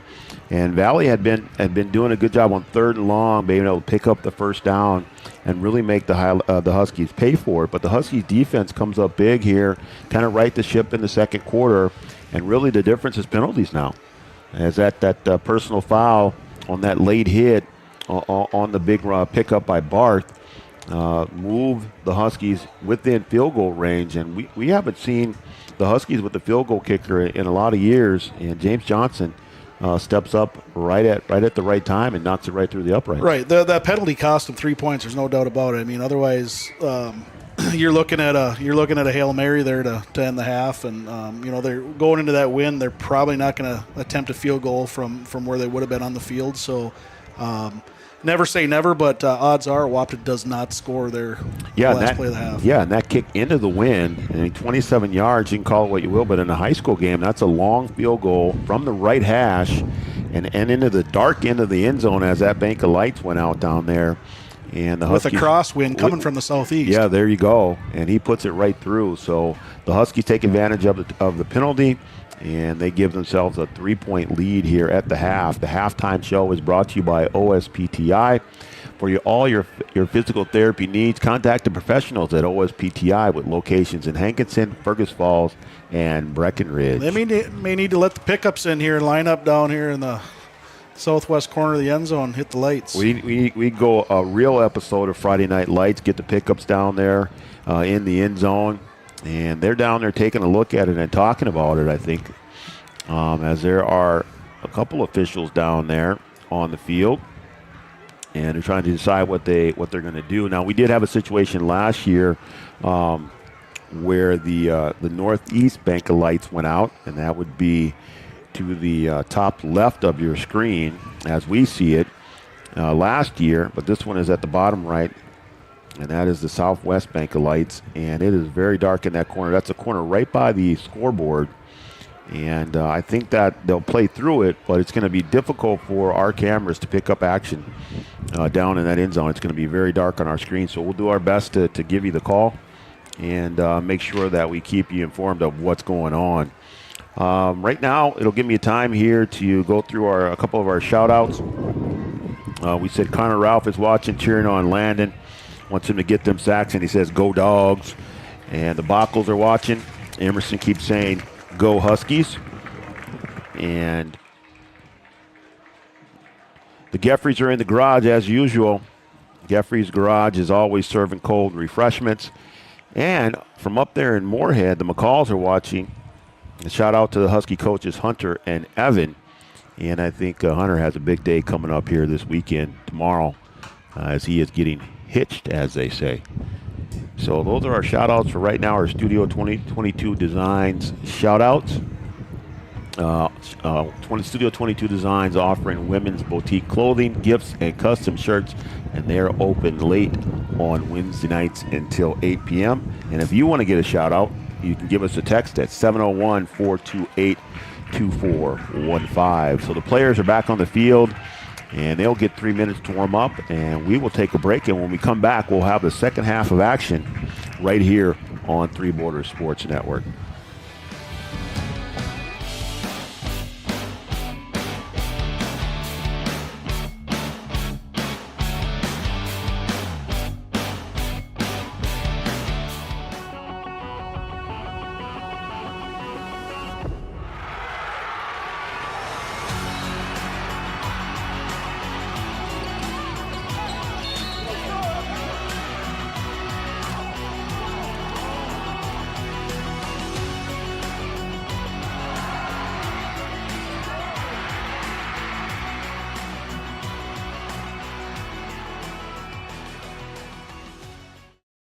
Is your athlete suffering from an ankle sprain or a hit to the head? Did you know that a chiropractic adjustment can decrease ankle swelling by half and get your athlete back to their sport quicker? Or dizziness, brain fog can come from a neck subluxation. With 20 years of chiropractic experience, Dr. Andrea at Hornstein Family Chiropractic knows personally how chiropractic adjustments can get you back to playing your sport in no time. Request an appointment online at hornsteinfamilychiropractic.com or call 701-672-1300. Sometimes it's tough being a dad. Kids grow up fast. Hey, girls. Oh, love it. Dad, what are you doing? I'm TikToking. Is he serious? Don't even want me around anymore. You know when I first started noticing it? When I stopped getting hugs. Hugs mean a lot to a dad. So, with Command IQ, I found a way to get the hugs back. Watch. Dad, the Wi-Fi is down. Oh, let me see if I can fix it. It's back. Thanks, Dad. You're the best. With Command IQ, you can bring the hugs back.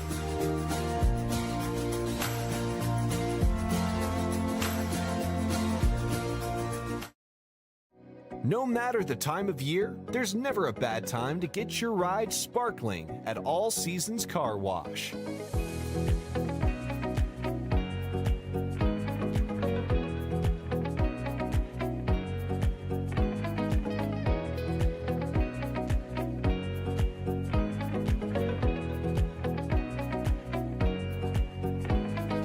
Your ride deserves to shine all year round.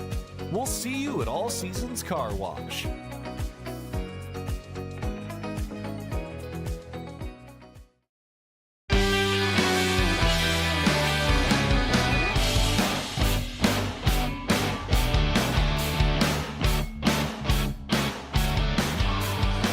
Well, here we go. The officials and the coaches were discussing right there at midfield. Coach Ingen was over there from Valley City. Coach Gilbertson down there. Had athletic director David Woods as well. I'm sure just kind of discussing what they're going to do. And it looks like they're going to play on in the dark here. And like you said, Chris, it is Friday the 13th. And we've got a weird one. You know, obviously it's not ideal, but just watching them warm up, you can still see the ball well. I mean, I really don't think it's a safety hazard. I think and both teams are going to have to go that direction. Yeah, it's certainly darker for us up here. The players have a little better view down there, but the Huskies will get the ball to start the second half from the dark end of the field, and then we move it into the light. And we'll see what we do here in the second half. 10-7 in favor of the Huskies, and the Highliners will kick off here. Excuse me. And they've been kicking it short here, trying to keep it away from Trayton Malk and Jackson DeVries back there, and that's a short kick. And that ball off to the right side. I think Malk ended up with the ball, and he's still going, still on his feet, and then finally brought down. And that's actually Jackson DeVries with the ball. And so he's out past the 30-yard line, and he'll be 1st and 10 for the Huskies. And again, we'll do our best to give you the call here. Another shout out going on. Shout out to Hunter and Evan McCall from Tanner Bickford in Portland, North Dakota. 24 hours from now, we'll be on the wedding dance floor. How about that? Congratulations. So Hunter will be out there. Evan will be out there. Maybe Mike McCall will be out there too. So here we go. Kubala in the shotgun. I heard Mike was quite the dancer. Is that what it is? Yeah. I'm sure he is. Former athletic director at Wahpeton High School. He's up here making the call with me in the last game. So Shape making the tackle there. I think that was Malk on the carry. So it'll be 2nd and 11 here. And you do not need to adjust your television set if you're just tuning in, or your phone or iPad or however you're watching. There is a bank of lights out here on the field, and Kubala will put that one in the air out to the right side. He's wide open, got a receiver there. He cuts back, and now he's behind everybody. And that's Braden Steffens out there. And Braden Steffens with the big gain there. And that was the Highliners in the first half making the big gains. And 42, 43-yard pass play. And here the Huskies do it to start out the second half.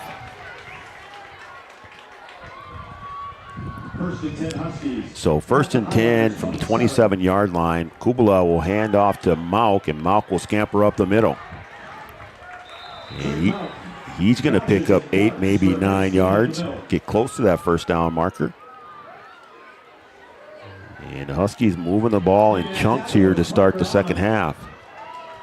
Good opening drive here. They need to put it in the end zone. You know, once again, they got those 3 points right before half. Big momentum. Going to the locker room, fired up, and they've come out here moving the ball right away. 2nd and 10 now. Oh, sorry, 2nd and 2. Kubel out of the shotgun. He'll throw that out to the right. And that's Steffens, I believe, out there. You know, they've been giving him that cushion all night long. They're giving him 6, 7 yards, and Wahpeton's happy to take 3, 4, 5 yards a pop on that. And that one might be a read where that call comes in from the sideline, and then Kubel looks up and sees the cushion over there, knowing he only needs 2 yards, and able to get the quick out to Steffens to pick up the first down. So here we go out of the shotgun again. That is Malk in the backfield with Kubala. Steffens the wide out at the top of your screen. He'll look out that way again, and he'll give it to Steffens. He's going to pick up another 5 yards, and with that big cushion out there, if you're going to keep giving it to you, you keep running it until you stop it. And right now, the Huskies able to go Kubala to Steffens to move the ball. Yeah, my math tells me if you can get 4 or 5 yards of play, your odds of getting a first down are pretty good. So let's see if they continue to go that way. Maybe a little stop and go here. Get the corner of the bite. And that time he goes. Now it's a fade route. There it is. Went by him that time. Had a chance and just overthrown in the corner of the end zone. Shape out there trying to defend that pass. And making it tough for Steffens to get around. So it'll be 3rd and 5 here. 3rd and 5 from the 7-yard line. The 7-yard line. The Huskies are in the Amanda Frederick State Farm Insurance red zone. So 2 receivers at the top. You got Barth at the bottom here. Jack Gilbertson in the slot. That's Steffens way at the top. Malk in the backfield. High snap. Kubala will roll out to his left. And he's going to have to get rid of it, or he's going to lose yardage, and he's going to lose yardage there. And that's one that you just have to get rid of. Throw it over everybody's head. He's outside the tackles, and just let that one fly. I think this makes a decision here. I'd have to believe they're going to try a field goal attempt here. You got the win there. He made the field goal before the end of the half here. So it's going to be 4th and 11 from the 15. And this is going to be a 30-yard field goal. Farther on this one, 30-yard attempt. And this is right on the 20-yard line. It'll be a 30-yard attempt for James Johnson. He knocked one through just to end the half, and it's a high snap. They get it down. That one's blocked. And now the fielder on. And the Highlanders have recovered it, and they are going down the sideline. And they are taking it down there. And I can't see who recovered it. And the Huskies saved the touchdown there. But how about that for a turn of events? You got a chance to put 3 on the board, and then you totally flip the field on the blocked field goal. Yeah, I don't know if that was Shape that picked that up. Yeah, it's unfortunate. You know, the play before there, Bjorn got out. That's a play where, as a senior quarterback, you got to throw the ball away. Yeah, that all save those 6 yards because it gives you an opportunity for a manageable 4th down or more of a chip shot field goal. Right. So here we go. Highliners now heck under center. He'll give that off to. We'll see if that's Amon or if that's McLaughlin back there. And that is McLaughlin back in the game. He went out early. About 4 Huskies there. McLaughlin went out earlier with an injury and now back in the game here in the second half, and he drags everybody out near the first down marker. In on the tackle was Jack Gilbertson. Gilbertson in on the tackle. And they don't give him a first down. It's really close down there. It's like about 2nd enough. And there we go. They change it now. Now it is a first down. So 1st and 10, 8:07 to go here in the 3rd. That's on the bright side of the field. And that is on the bright side of the dark side of the field. So went to a football game and Star Wars broke out. So heck under center. McLaughlin in the backfield. They'll give it to McLaughlin again. He'll go off the right side, and he is going to get near the goal line. And they've been able to move the ball with McLaughlin. He was not touched until he was 12 yards down the field. Between the tackles is where they had that success early, and McLaughlin picking up a big gain there. He'll get down deeper into the Amanda Frederick red zone. Sets up a first and goal from the 3. So it'll be first and goal from the 3 here. 7:36 to go in the third. And they'll go empty backfield here for Heck. He'll go under center. And center will look to the right, and here it is. The heads up, just a fade pattern again, jump ball. And I think that was Dearly in the corner of the end zone.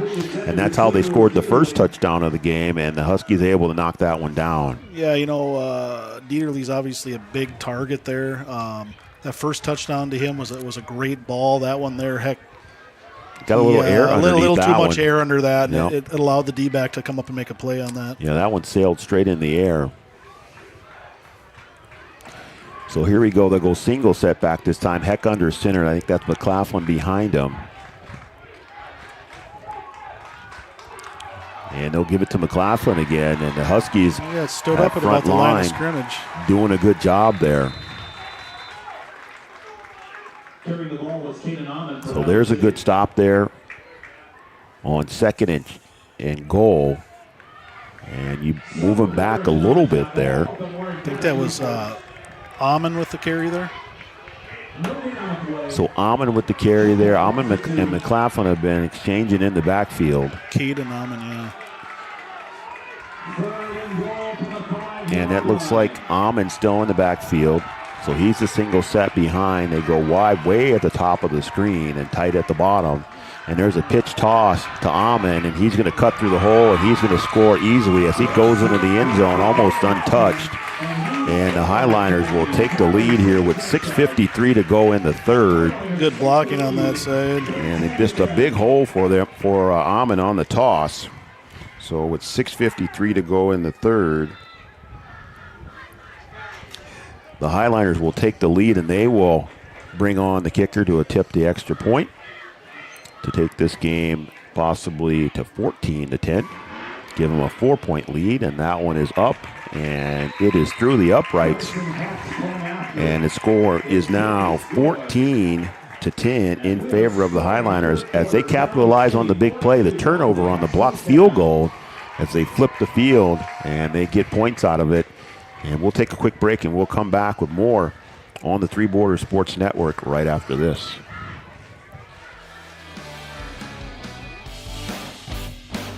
Lucky for us, life is full of choices, big and small. They define us, make us who we are. And when it comes time for you to choose a car, home, your next big adventure, or start a new business, Farmers Union Insurance has the variety of coverage options to protect each perfect moment. Farmers Union Insurance. Contact your local Farmers Union Insurance agent today.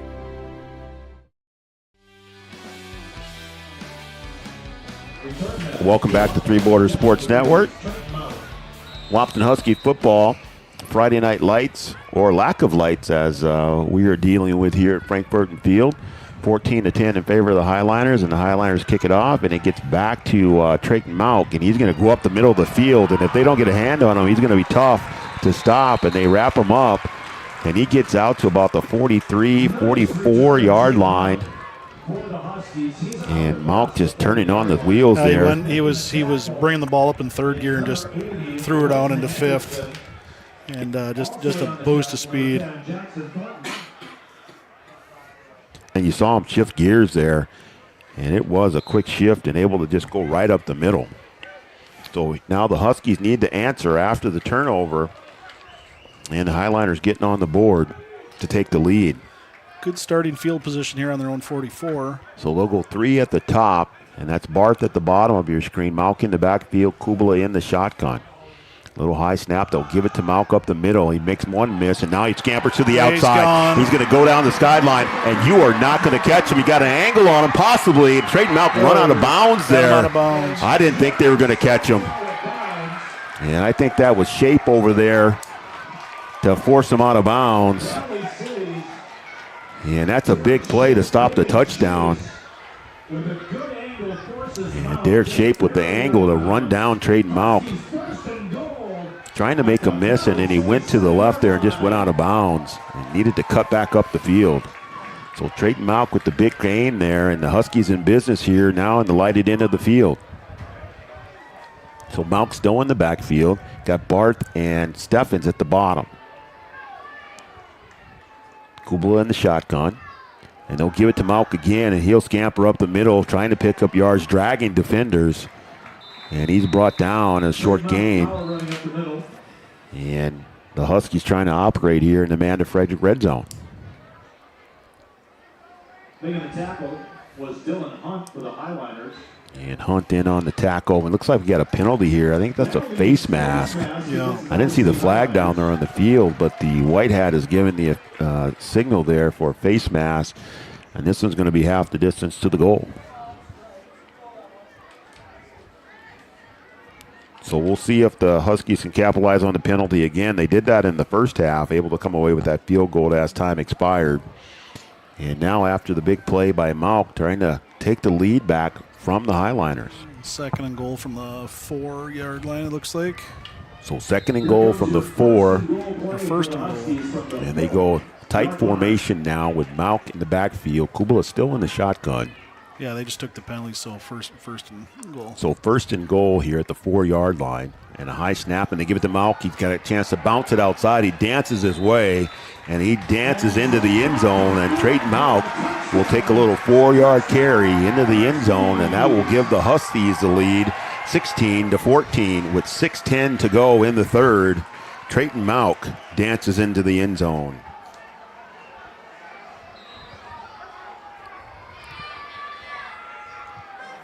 So the Huskies answer on the 4-yard run by Malk. And Johnson will come in to convert the extra point.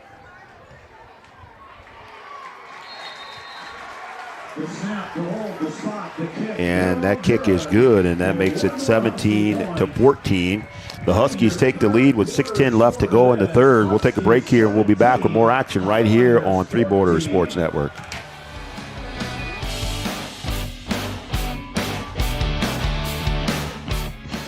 The folks at Tyler Farm Supply understand that farming is hard work, and that's why they only offer durable and reliable short-line farm equipment that you can depend on.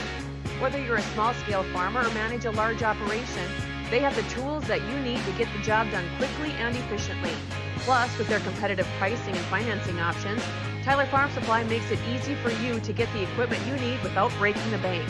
Give them a call today, 701-642-8827.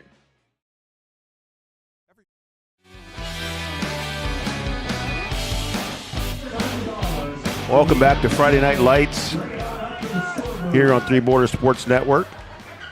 Friday the 13th, playing a game in the dark here.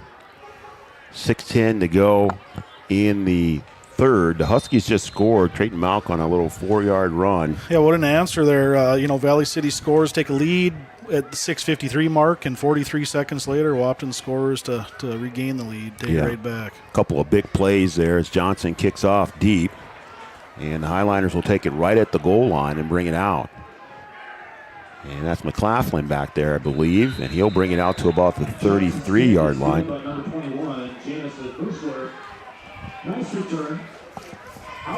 Sorry, that was Jamison Muschler on the carry out of the end zone. So he'll bring it out to the 23-yard line, 24-yard line. I see a truck over there. Are they going to bring some lights in somehow, or is that just wishful thinking? I think that's wishful thinking. 29-yard line, sorry. My Illinois math isn't working. I ran out of toes, fingers. So here we go. Highliners will take it. Single setback. That's Heck under center.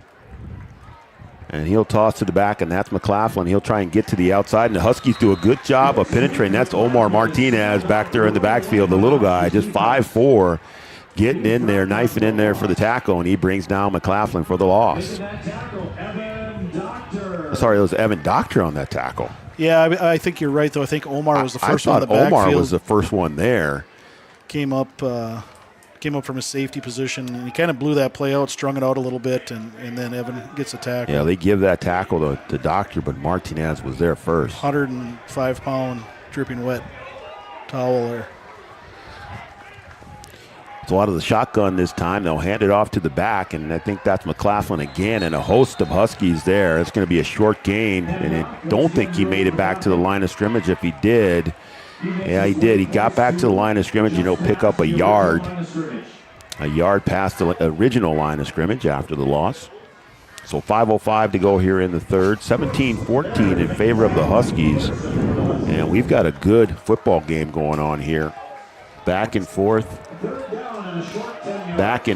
in the third quarter here. And the Highliners will go out of the shotgun. And a little high snap there. Heck will drop back, and he's going to be flushed up out of the pocket. He tries to step up there, and he goes down. And I think that was Doctor that brought him down. Either Doctor or DeVries. And he's in there, and that'll be a sack.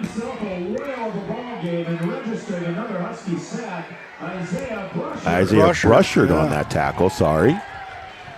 And now the Highliners will drop back in punt formation. Trayton Malk back to receive this. Or that's DeVries back there, sorry. And that ball will bounce around, and the Huskies have got to get away from it. And the Highliners want to down it as it bounced backwards. I think the defensive line and a couple of those linebackers bring the safety up. I mean, they're leaning on him a little bit in that series there, and definitely got some penetration into the backfield on a couple plays there. And we had some trucks lining up over there, and that looks like a fire truck. Yeah, I think. And I think they're going to try and bring some light to that bottom end of the field down there. We'll see what happens. So what you're saying is it wasn't wishful thinking. It wasn't. I don't think it was. So here we go. Huskies first and 10 at the 43-yard line. Huskies lead 17-14. There's a bad snap. We had talked about that earlier. There have been a couple of high snaps, and that one comes at the unopportune time for the Huskies. And that's really going to back them up here.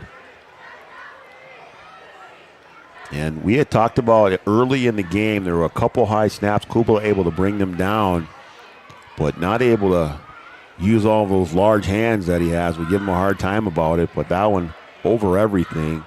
And now second and 22-yard loss on that snap. Second and 32, all the way back to the 21-yard line. 3:26 to go in the third. There's a little bit of light on the subject there, and I think they're going to stop the game here. Right in everybody's eyes now. Yeah, I think they're going to try and get the lights where they need them. Like I said, they brought in a fire truck, and they've got some spotlights that they're going to try and use. When the issue is that there's a new track that's been installed here, and they don't want the fire truck to drive on the track, so they're trying to get them as close as they can, and that's not right up against the field. So here we go. The Huskies second and 32, and they'll give it to Malk, and he'll try and scamper through the line, and he does, and he's still on his feet, and he almost gets back to the original line of scrimmage. Picked up 20 there, looks like. And he'll get a bunch of it back. And he gets out and near the 40-yard line, just past the 40-yard line. And that'll bring up, if you want to call it third and manageable, after the long second down play. So now it'll be 3rd and 13. So Kubala still in the shotgun. 2 receivers at the bottom and 1 at the top. And they'll fake to Malk, a little play action. And right down the seam, and that ball's picked off. That ball's picked off by the Highliners, and they'll take it down the left side there, and they'll return it back to about the 30-yard line. And Muschler with the pickoff there. Jamison Muschler reading it right down the seam, and that ball a little bit behind the receiver. Yeah, that's a ball he needed a little more air on, too. A little more air under it. And the Highliners come up with the big play. They stop the Huskies. You can't take anything away from the D-bag. Made a nice play on that, too. Yeah, he did. Read it well and able to pick up some yardage after the interception. So now it'll be 1st down and 10 at the 32-yard line for the Highliners. And the Highliners will go single setback again. And I think that's going to be McLaughlin in the backfield, and they'll give it to him, and he goes off the left side. And ball came out, and they're going to say that the runner was down. And that was actually Amon with the carry. And Doctor in on the tackle. Evan's having himself a pretty good game. Evan is having a good game. A lot. Isaiah Brushart's also having a good game on the defensive side for the Huskies. Jack Gilbertson had that interception early in the game. Landon Ralph, I think, might have 2 sacks. Landon Ralph with a couple sacks. We got some guys making some plays on the defensive side tonight. So the Highliners go back to the shotgun with 3 bunched on the right side and 1 at the top of your screen. High snap, he'll look out to the right, and the receiver will have it. And just a little receiver screen to the slot receiver. And that is Colton Grable on the catch there for the Highliners. Little wide receiver screen. And able to pick up about, going to leave a 3rd and 2 here.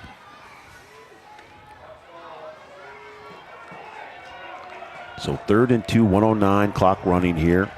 They'll stay in the shotgun. They'll motion 2 here, shift to flip the field. Strong side now at the top. Single setback. Heck looks to his left and had him open. Just a little slant pattern there. Miscommunicated. Both those receivers were open. At a deep slant, and then you had somebody on a little corner route. Yeah. And both receivers really didn't see the ball. And I don't think receiver and quarterback were on the same page. I just said there, Coach. Yeah, I don't know what happened there, but there was certainly a busted coverage. So they'll stop the clock here with 55 seconds on the incomplete pass. They'll bring up 4th and 2, and the Huskies need a big play here. 17-14 Huskies lead. Highliners took over on a turnover, and now Huskies looking to take the lead here. Looks like. And there's a blitz. Coming. Yeah, they came up the middle there. And we've got a flag on the play. And let's see if it's offsides or if it's going to be a false start. We blew that after. Yeah, and it is. So that'll back up the Highliners, and let's see if that changes decision here. They're going into the wind. There's 53 seconds to go here in the 3rd. And that'll just move them back 5 yards, and I think they're still going to go here. 29-yard line. They're in 4-down territory here. So they'll go here. They'll huddle up. And let's see if the Huskies bring action again up the middle. They'll stay in the shotgun. Heck, with the back beside him to his left. They have 2 receivers at the top of the screen. Another high snap. He looks, and that's down the seam again. And that time it's going to be a touchdown as Heck finds his receiver. And I think that is Shape again, possibly. Yep, that is number 7, Derek Shape, right down the seam, and that was a strike from Heck. And the Highliners take the lead here just before the end of the 3rd quarter. They go up 20-7, and they'll bring in the kicker to try and add 1 more.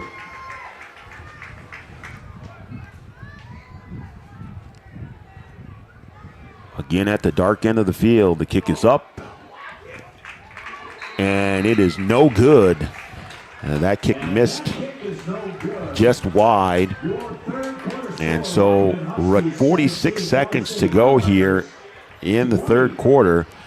The Highliners take the lead now 20-7. We'll take a short break and we'll be right back here on the Three Borders Sports Network.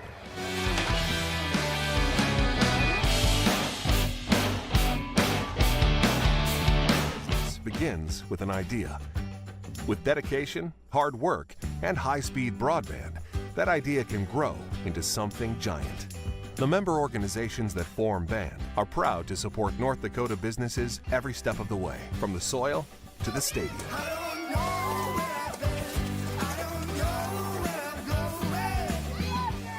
The Broadband Association of North Dakota, helping North Dakotans grow bright ideas into big business. There is no off-season for greatness. All right, we're back here on Three Borders Sports Network. 46 seconds to go. The Highlighters will kick off here And that's going to be a short kick again. I think that was taken by Landon Ralph, and he goes ahead and downs that. Come on, Landon. I think he could pick up a couple more yards there. Right? So 20-7. Next time I see him, I got to talk to him. 20-17 here in favor of the Highlanders after the 29-yard touchdown pass from Heck to Shape. He's got to be pulling some Rob Gronkowski or a little Travis Gronk Kelce up the middle there, right? There. So the Huskies will see what they can do here with the win at their back for another 41 seconds. Kubala in the shotgun. They'll give it to Malk. He'll bounce up the middle, make a defender miss, and he'll pick up a couple extra yards. Malk just does a good job of dancing, weaving, and even after contact, able to stay on his feet and pick up extra yardage. Yeah, he's a patient runner. You know, he picks his spots, finds his hole, and then he's got that gear that he can throw it into, and he can be gone. So 2nd and 5 here, 15 seconds to go here. Wind will be at the back of the Huskies on this last play. They do not have to snap the ball here. 37-yard line. I think they might let the clock run out here. No, Hunter wants them to snap it. And that'll be the end of the quarter as the Highlanders bounce back in the lead here. They lead the Huskies after 3 quarters of play, 20-7. And we'll take a break here in between quarters, and when we come back, we'll have the 4th quarter of Friday Night Lights right here on Three Borders Sports Network. You do what it takes to stay in the game. And so do we. Our commitment is to keep you moving forward. Essentia Health Orthopedics and Sports Medicine. Like nowhere else. Wahpeton Deli and Eatery, serving delicious deli staples paired with great service and friendly staff. They use the best ingredients and provide a great atmosphere. If you have an office party or an at-home celebration, Wahpeton Deli and Eatery can help with your next event. And now you can order online for in-store pickup. Check it out at wahpetondelyandeatery.com or call 642-3639. With Motors in Wahpeton. So welcome back to Three Borders Sports Network. Husky football here. And that pass out to the right side. Let me see that again. Pass coverage provided by Derek Shape. I mean, yeah, but they can't get close enough there, I don't think. I think they could turn it on now. So we got an injured player down after the pass attempt there. I think that's Braden Steffens down. Looks like he's cramping. Right below us here, Chantel Shute there. This is the opportunity that truck's got to try those lights out before the ball gets down that end of the field. Yeah, they got the lights all the way up now. So here we go. Huskies again here, 3rd and 4 at the 38-yard line. And they'll give it to Malk. He'll go up the middle off tackle there. And again, after contact, able to pick up the first down. He was contacted there right at about the 41-yard line and then able to pick up the extra yards to get the first down. So 11:50 to go. Highlanders lead 20-17. And that'll give the Huskies a first down. 1st and 10 at the 44-yard line. And Kubala in the shotgun again. And they give it to Malk, a fake to Malk. This time they'll get it out to the right side. I think that's DeVries. And he'll pick close to the first down mark. He's actually going to pick up the first down. So that's Kubala to Jackson DeVries. A little quick out, almost a toss out of the wide receiver position there. Jackson got some good speed on him too. And DeVries definitely has some good speed. Both Malk and DeVries are part of a really good relay team. And Barf now at the bottom of your screen. You got 3 receivers at the top, and Malk still in the backfield as Kubala's in the shotgun. So he takes the snap, and this time he does give it to Malk. He bounces through the hole. Now he's going to drag 3 with him. And he's going to pick up about 7 yards there. And the Huskies have been able to move the ball on the ground. They've been doing a good job with the short passes. And haven't really been able to attack down the field. But the short passing game has done well. And Trayton Malk is doing things with his legs. And the Huskies marching down the field here again, trying to take the lead. So out of the shotgun again, that's Malk in the backfield, and they'll give it to Malk again. He'll go off the left side and then up the middle. He makes the defenders miss, and with his speed, he will easily pick up the first down. Trayton Malk showing off the wheels right there. Yeah, get back to what you said. You know, they haven't needed to throw the ball down the field. They're kind of taking what Valley gives them. Yeah, just take what they give you. You know, they did a good job when they got down in the red zone. They were going to Braden Steffens, just short passes, a couple quick outs there. You know, unfortunately, they ended up turning the ball over on the blocked field goal. But they really have been able to capitalize on whatever Valley's given them. And they're just not trying to force the issue, and they're being successful with it right now. And a little quick out there. Quick out again. And that's to Jack Gilbertson, and he'll carry the ball up the sideline, and he'll pick up a couple. It's going to be another, 6-7 yards. And he pulleys his way for a nice gain on the play. Gain of about 6, second down and 4 for the Huskies. Derek Shake, once again. it really must be Friday the 13th here. We got a couple things going on. We'll try and work out those issues. Sorry about that. Having some issues with our commercials, I think. As Kubala stays in the shotgun, a little play action again, tries to go out to the receiver at the bottom of your screen there. Is that Steffens back in the game, or is that DeVries? No, that's Barth down there. No? That's Steffens down. That's Steffens. So Steffens back in the game after coming out with an injury.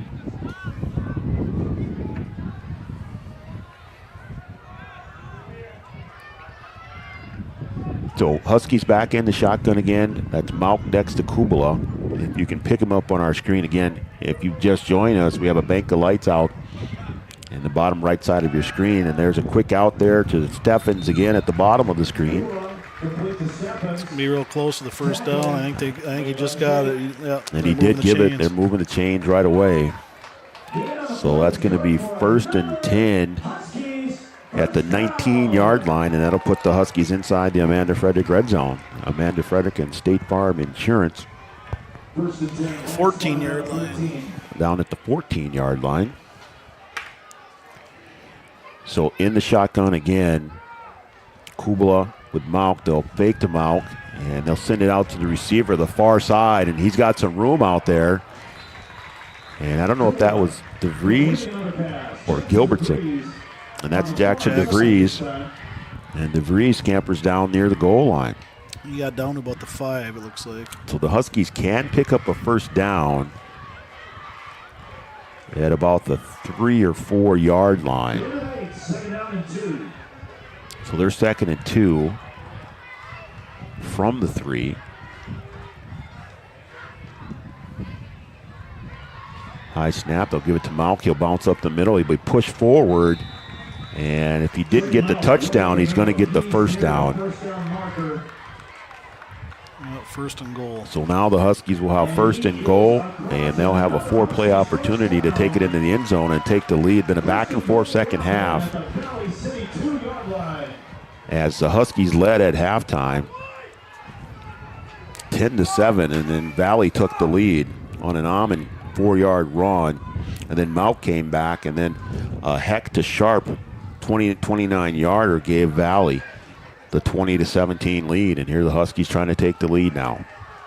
So Kubala to Malk, he'll hand it off, and he'll bounce up the middle as he slips.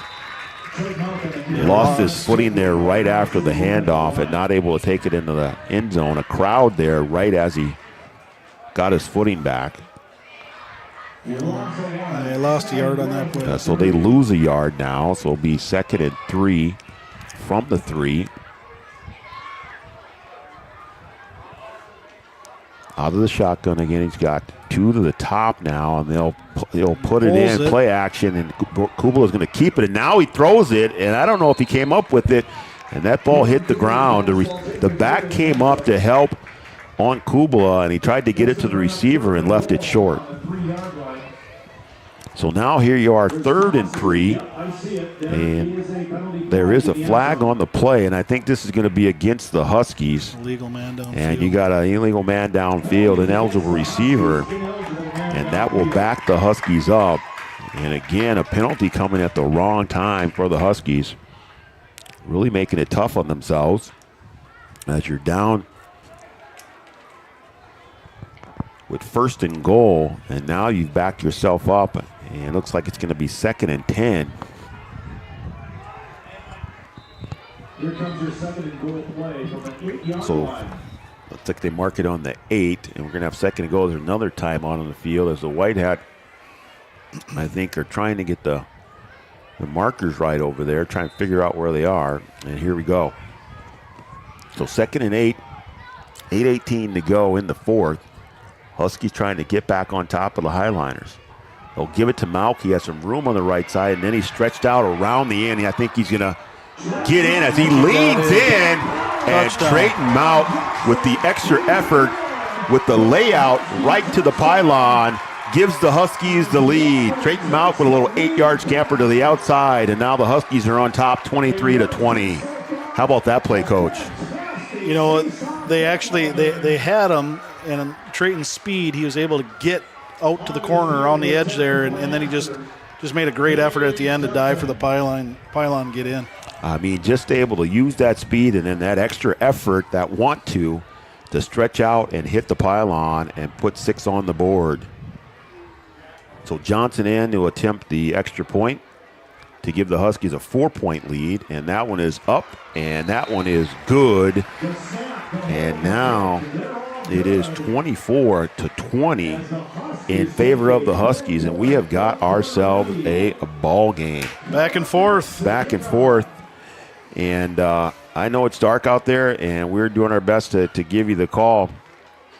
And I think we were having a couple of issues with some of our commercials too as well, so hopefully we'll work that out. It is definitely a Friday the 13th as we play this game in the dark, a Friday night lights in the dark.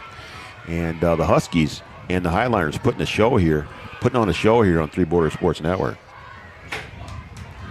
So we'll see what happens here as the Huskies will have to kick back to the Highliners.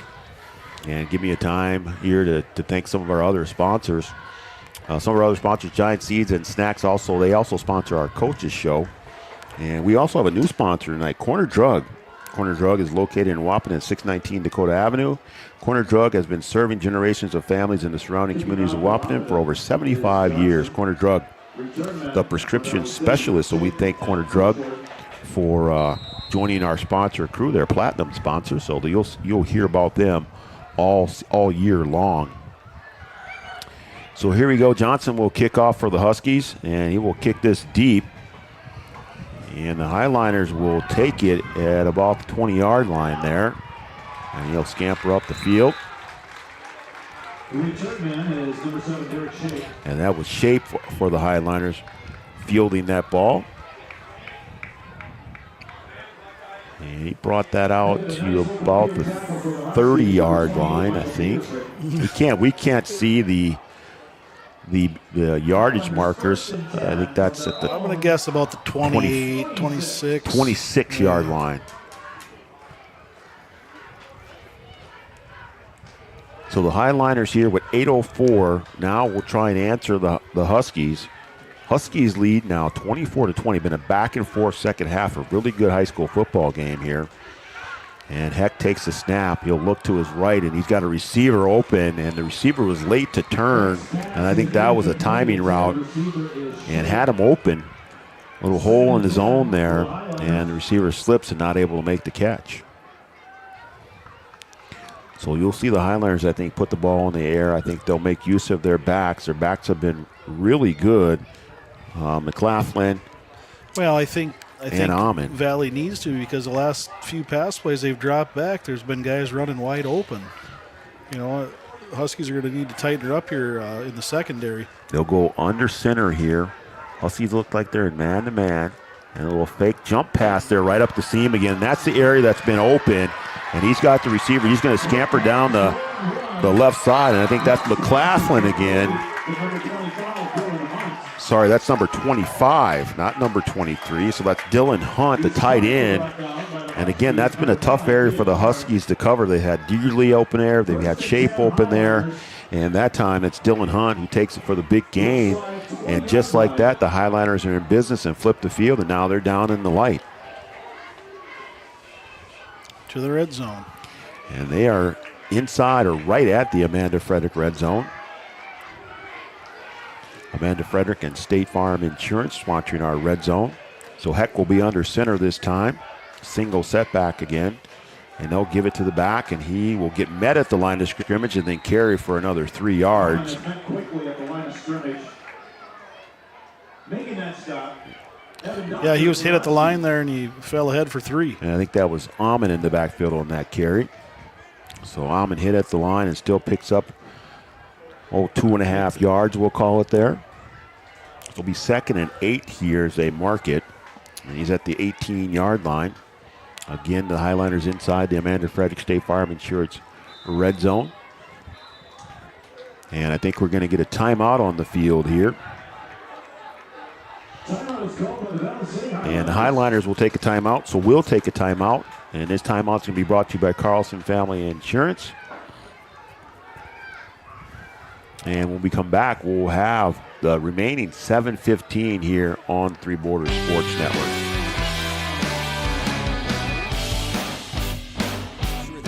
A vehicle, we'll find the perfect one that matches your lifestyle and budget, like the eye-catching Chevy Equinox, the powerful, always dependable Chevy Silverado, or the rugged, hard-working GMC Sierra. Since 1960, Smith Motors has provided an excellent automotive buying experience. From low-pressure sales to high-quality service, our customers always come first. Find your new Chevrolet or GMC today at Smith Motors. Small-town friendly, big-town deals.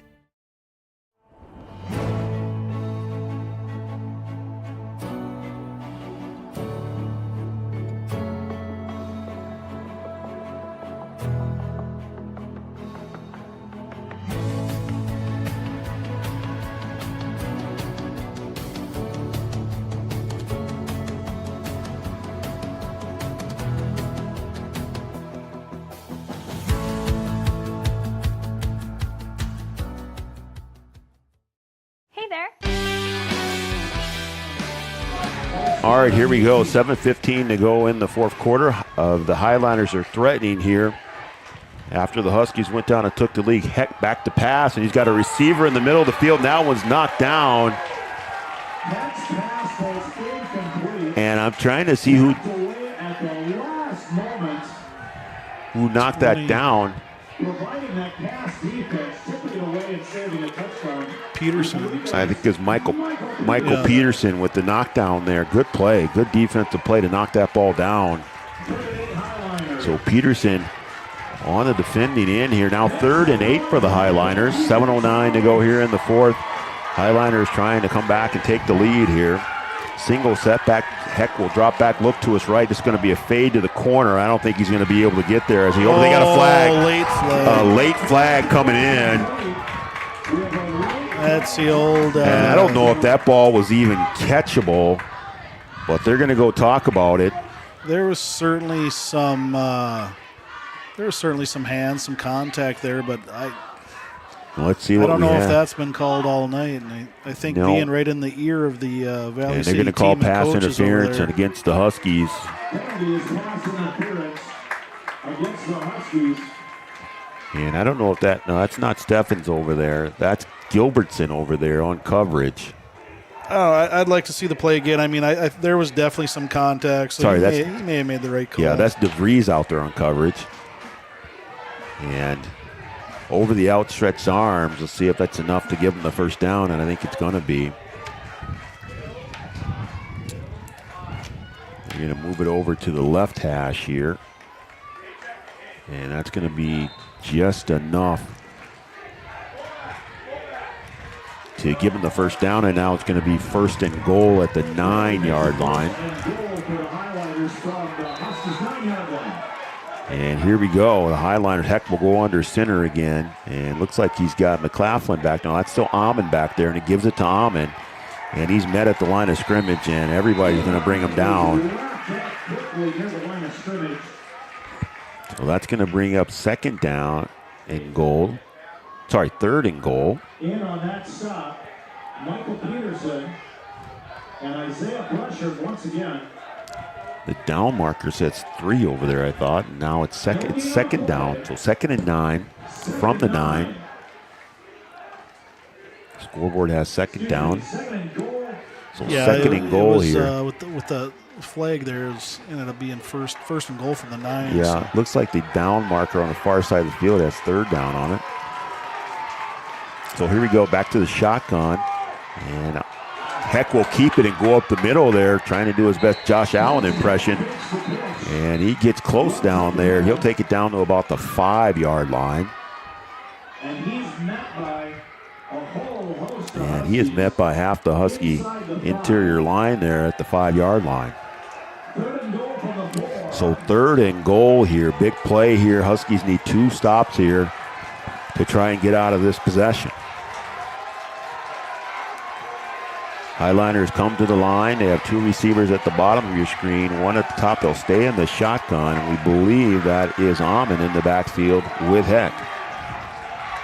And a little student body left, and Amon trying to get down there, and he gets dragged into the end zone. Touchdown.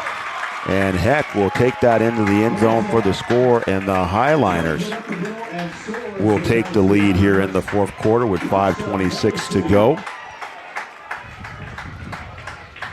As Bryson Heck takes that one into the end zone.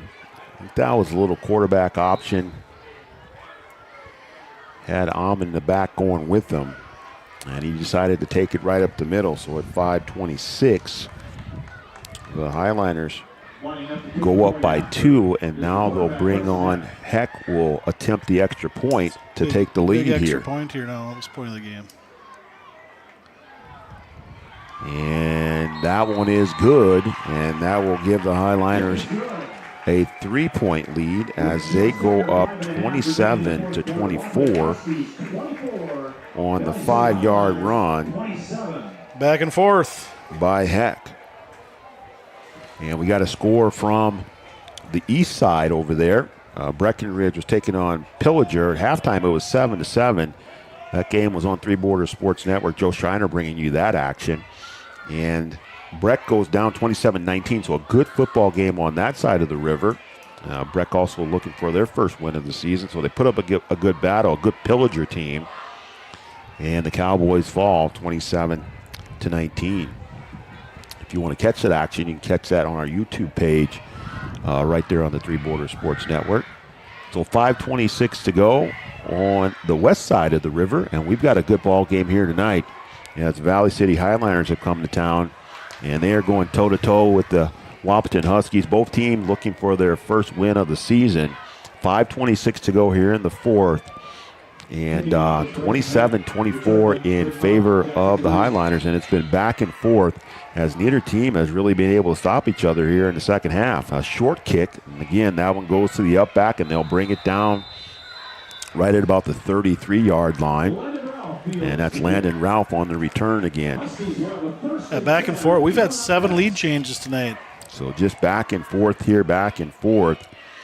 And we'll see now if the Huskies can do their job here with 5:23 to go in the game and see if they can get back on top. Now, we do know that the Huskies have a field goal kicker who can put them through the uprights, and they're only within 3 points, so if need be, they could attempt a field goal in that dark end of the end zone and send this thing into a little overtime. Going into the end zone, he kicked his 27-yarder in right before half. So a handoff to Mauk, and just short yardage there. Trip Mauk on the carry, making the tackle, number 12, that's Colton Grable.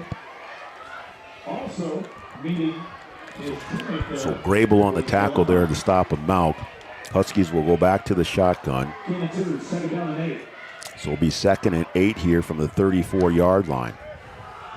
And they give it to Mauk, and he scampers up the middle, and now he bounces to the outside. Now it's going to be a foot race. He cut back again, just going back and forth. I think if he would have stayed to the outside, he might have gone all the way, but Trayton Mauk with a big gain. And just as the Highliners did, flipping the field on one play, Trayton Mauk does it there to return the favor. And the Huskies are going to be down in the Highliner territory and business here with 4:42 to go in the 4th. How about that big play? Yeah, he just hit the middle of the field or hit that hole hard. And a burst of speed, and just like that, bang, he's down to the 23-yard line.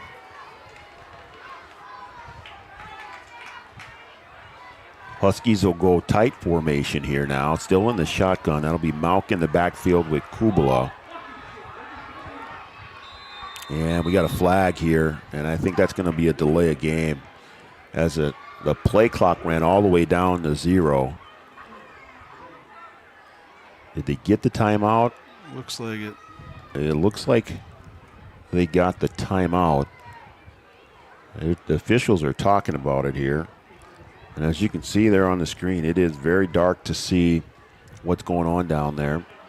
And it is a timeout that will be assessed to the Huskies. So we'll take a quick timeout. Timeouts are brought to you by Carlson Family Insurance, located on 2nd Avenue in downtown Wahpeton. Carlson Family Insurance works for the customers, not the companies. Customer service and satisfaction is their #1 goal. So we'll take a quick 30-second break, and we'll be back with the last 4:14 of the Huskies and the Highliners. 30 seconds to tell you why you should be a member of FCCU. First Community Credit Union is member-owned. But aren't all financials member-owned? Nope, they're not. Many have stockholders that drive decisions. As a credit union, we put our members first. As a matter of fact, that means all the money that we make cha-ching gets reinvested back to you, our member owners. So come see why. Life is better with community at First Community Credit Union.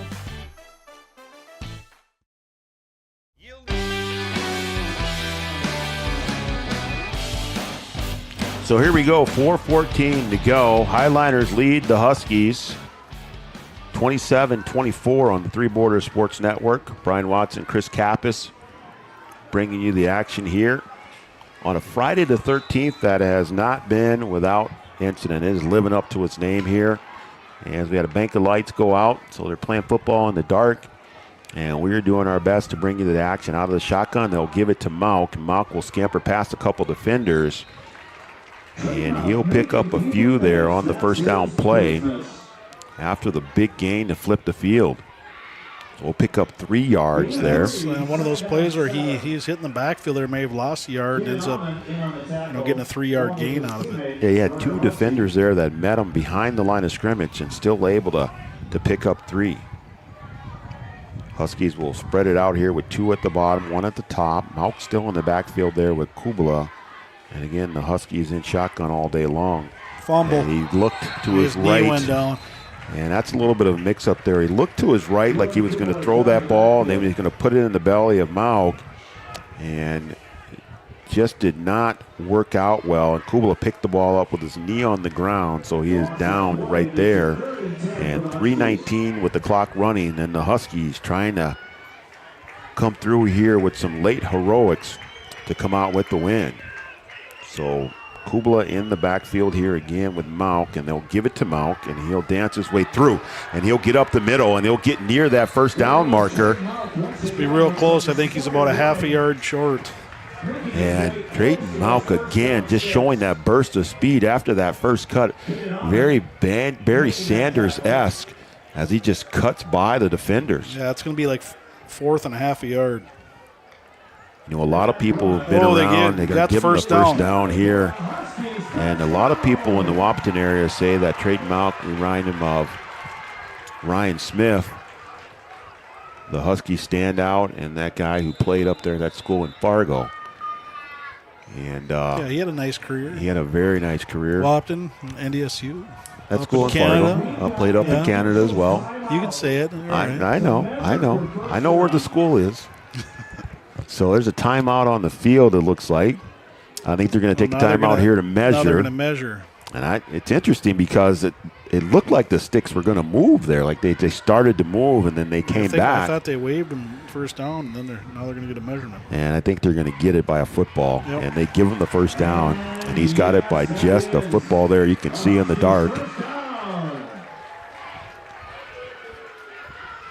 So the Huskies with the first down here with 3:01 to go in the game. Will be 1st and 10 from the 12-yard line. And the Huskies again in that Amanda Frederick State Farm Insurance red zone. So it has been a weird night here on Friday the 13th as we play football in the dark. And the Huskies in the shotgun. They'll be spread formation. And Malk in the backfield, a quick out here. And it's going to go to Jack Gilbertson, and Gilbertson trying to make his way up the field down the right sideline. They fake that ball, a little play action to Malk, and then they shoot it to the right side to Gilbertson, and he picks up 5 yards. Along with Briar Husky. So it'll be second and, he picked up 6 yards, so 2nd and 4 here from the 5. The Huskies can get a first down inside the 1 yard line. Shotgun again, same formation. 2 at the bottom of your screen, 1 at the top, and Malk in the backfield. And they'll give it to Malk. He'll dance and cut before the line of scrimmage, and really nowhere to go there as there was no hole, and he tried to find an area where he could get up the field.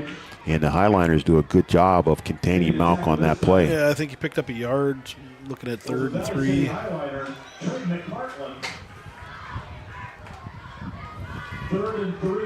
So 3rd and 3 at the 5 yard line, 1:57 to go, clock running. Huskies trying to get into the end zone as the Highliners lead 27-24. And here's a fade pattern to the right side, and that ball is up in the air, and I think that ball is caught, and that is Braden Steffens in the corner of the end zone, and the Huskies take the lead with 1:45 to go. The fade pass from the 3 yard line, Kubala to Steffens. 5 yard line, yeah. Kubala to Steffens, a little 5 yarder there. So with 1:45 to go, it's a 5 yard fade pattern. Kubala to Steffens, and there was a penalty on the play. It was pass interference as they were going back and forth down there. Had a little bit of the jersey, and the Huskies take the lead here 30-27 with 1:45 to go. And we know big extra point here. It forces Valley City to have to score a touchdown. And Johnson has been perfect on the day, and also has made a field goal into this end of the end zone, into this end of the field, the dark end, and he puts that one through, and that's a big extra point as that makes it a 4-point game, and it's 31-27 in favor of the Huskies. And now the Highliners will need to go the length of the field in order to come out with the win. So the Huskies doing what they needed to do. I don't think you worry about the clock and try and run it down. You score when you can score. And a nice fade pass, a little 5 yard fade pass from Kubel to Steffens. Steffens using those basketball skills to go up and get that rebound and bring that in for a touchdown. So we'll have 1:45 to go here, and we'll see how the Huskies handle this kickoff. They like to do a little short kick sometimes. They have kicked it deep. The Highliners do have some good returners in McLaughlin and Amon. They've been able to pick up some yards on the kick return, and they'll start at the dark end of the field, and James Johnson will come on the kick, and they assess the penalty on the kickoff. And I think that Johnson is fully capable, even though it's going to be into the wind. The wind has died down a little bit, but of kicking this ball into the end zone. And we'll see if the Highliners decide to bring it out if he is able to get it into the end zone. Yeah, I think. And Coach Ingen has some words for the officials there to say, hey, what are we doing here? And the officials are going to come together here at midfield and figure out if any adjustments need to be made. So they're having a discussion. Coach Ingen came onto the field and wanted to know, had his arms outstretched, and now he's over there on the sideline still asking for an explanation, and they're going to go back and talk to him as they go over to Coach Travis Ingen, head coach of the Valley City Highliners. They give him his explanation. He will back up, and it looks like we will play on. So the penalty on the touchdown was assessed on the kickoff. And here goes James Johnson to kick into the wind, and he's going to kick that deep, and that ball is going to go into the end zone, and Valley will not even get an opportunity to return it. He kicked it all the way deep to the back of the end zone. I think that's ideal for Wahpeton there. You eliminate the chance of a big return, And Wahpeton with a bit Makes of a him have weapon. to march from the 20-yard line now. Wahpeton with a big of a weapon with James Johnson with that leg. And he's had a 27-yard field goal to end the first half. And that gave the Huskies the lead 10-7. So now here, the Highliners, 1st and 10 from the 20-yard line. They'll need to go 80 yards in order to get the win as they need to score a touchdown. Heck in backfield, scrambling around, giving directions, pointing to his receivers. Now gets a little pressure and smartly throws it into the ground. And the Huskies defense holding there on 1st down. And we've seen both teams come up with big plays at the right time, and the Huskies defense is going to need to come up with the big play as the Highliners will try and get a big play of their own to march down the field. Both teams been able to flip the field with one play. Yeah, I think Valley's definitely going to be throwing the ball here, so your linemen need to pin their ears back a little bit, and everybody needs to make sure they know what's going on here in the backfield. So Heck will drop back again. He'll look down. He's trying to get everything under, and he throws that one deep, and that got a good hand on it. And that was Michael Peterson again, I believe, coming over and making a great defensive play. We saw him knock one down earlier. Yeah, he's come up with a couple nice plays tonight defensively. That was actually Evan Doctor on that play. And Michael Peterson there. They both were there, so Doctor and Peterson there to make the play on the ball. And the Huskies defense, the D-backs coming up big here. So Wap's going to take a timeout. It'll be 3rd and 10. So we'll keep it here on this Carlson Family Insurance timeout. Again, Carlson Family Insurance located on 2nd Avenue in downtown Wahpeton. Carlson Family Insurance works for the customers, not the companies. Customer service and satisfaction is their #1 goal. So, Coach, with 1:28 to go here, the Huskies take a timeout. Want to make sure that everybody's on the same page. And really, you just got to keep everybody in front of you. Heck's got a big arm. He's got the wind behind him. But now is the time to come up with the big play. Right. I tell you what, like I said, Peterson, he's come up with a couple big plays in the defensive backfield tonight. They've tightened up there a little bit, but everybody needs to know their assignment here because this has been the scary down for Wahpeton tonight on 3rd and longs. You're right. You are right. And obviously they make a play here. They're going to have to do it again on 4th down. So they got 2 plays here to make stops in and before Valley City gets 1st down. So Valley has been very effective on 3rd down, picking up the big play, 3rd and long. Like I said, they've been able to flip the field. And here now they'll go out of the shotgun, traditional shotgun with 2 backs. And they fake the quick out on the pump by Heck. And he rolls out to his right now. He's going to throw it down the field. That ball's short and almost came up with the catch there. And I don't know if that's shape over there. He had it. He dropped the ball. And he had that ball. They let him get behind him. That was Amon over there, I think. And he had that ball. That ball's a little bit underthrown as Heck was rolling to his right. Now, here we come. 4th and 10 from the 20-yard line. Here's the play of the game here. Wahpeton stops when they pick up their first win of the season. Highliners still with 2 timeouts. So they'll huddle up here for the big play. This is going to be the big play of the game here for the Highliners. Can they extend this possession? It looks like Valley's going to take a timeout. And they're going to take one here. So the Highliners will take a timeout as they'll discuss this 4th and 10 play from the 20-yard line. And we'll take a break, and we'll come back with the conclusion of the Huskies and the Highliners. They've been a barn burner here in Friday Night Lights right here on Three Borders Sports Network. We'll be back in 30 seconds.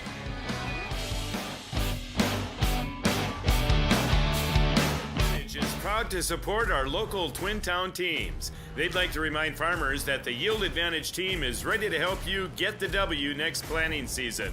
They can help get your equipment in game shape with upgrades large and small. Yield Advantage is your local precision planting premier dealer. From row cleaners to closing wheels, seed meters to liquid fertilizer systems, and everything in between. If you want to give yourself a competitive edge next season, contact Yield Advantage today.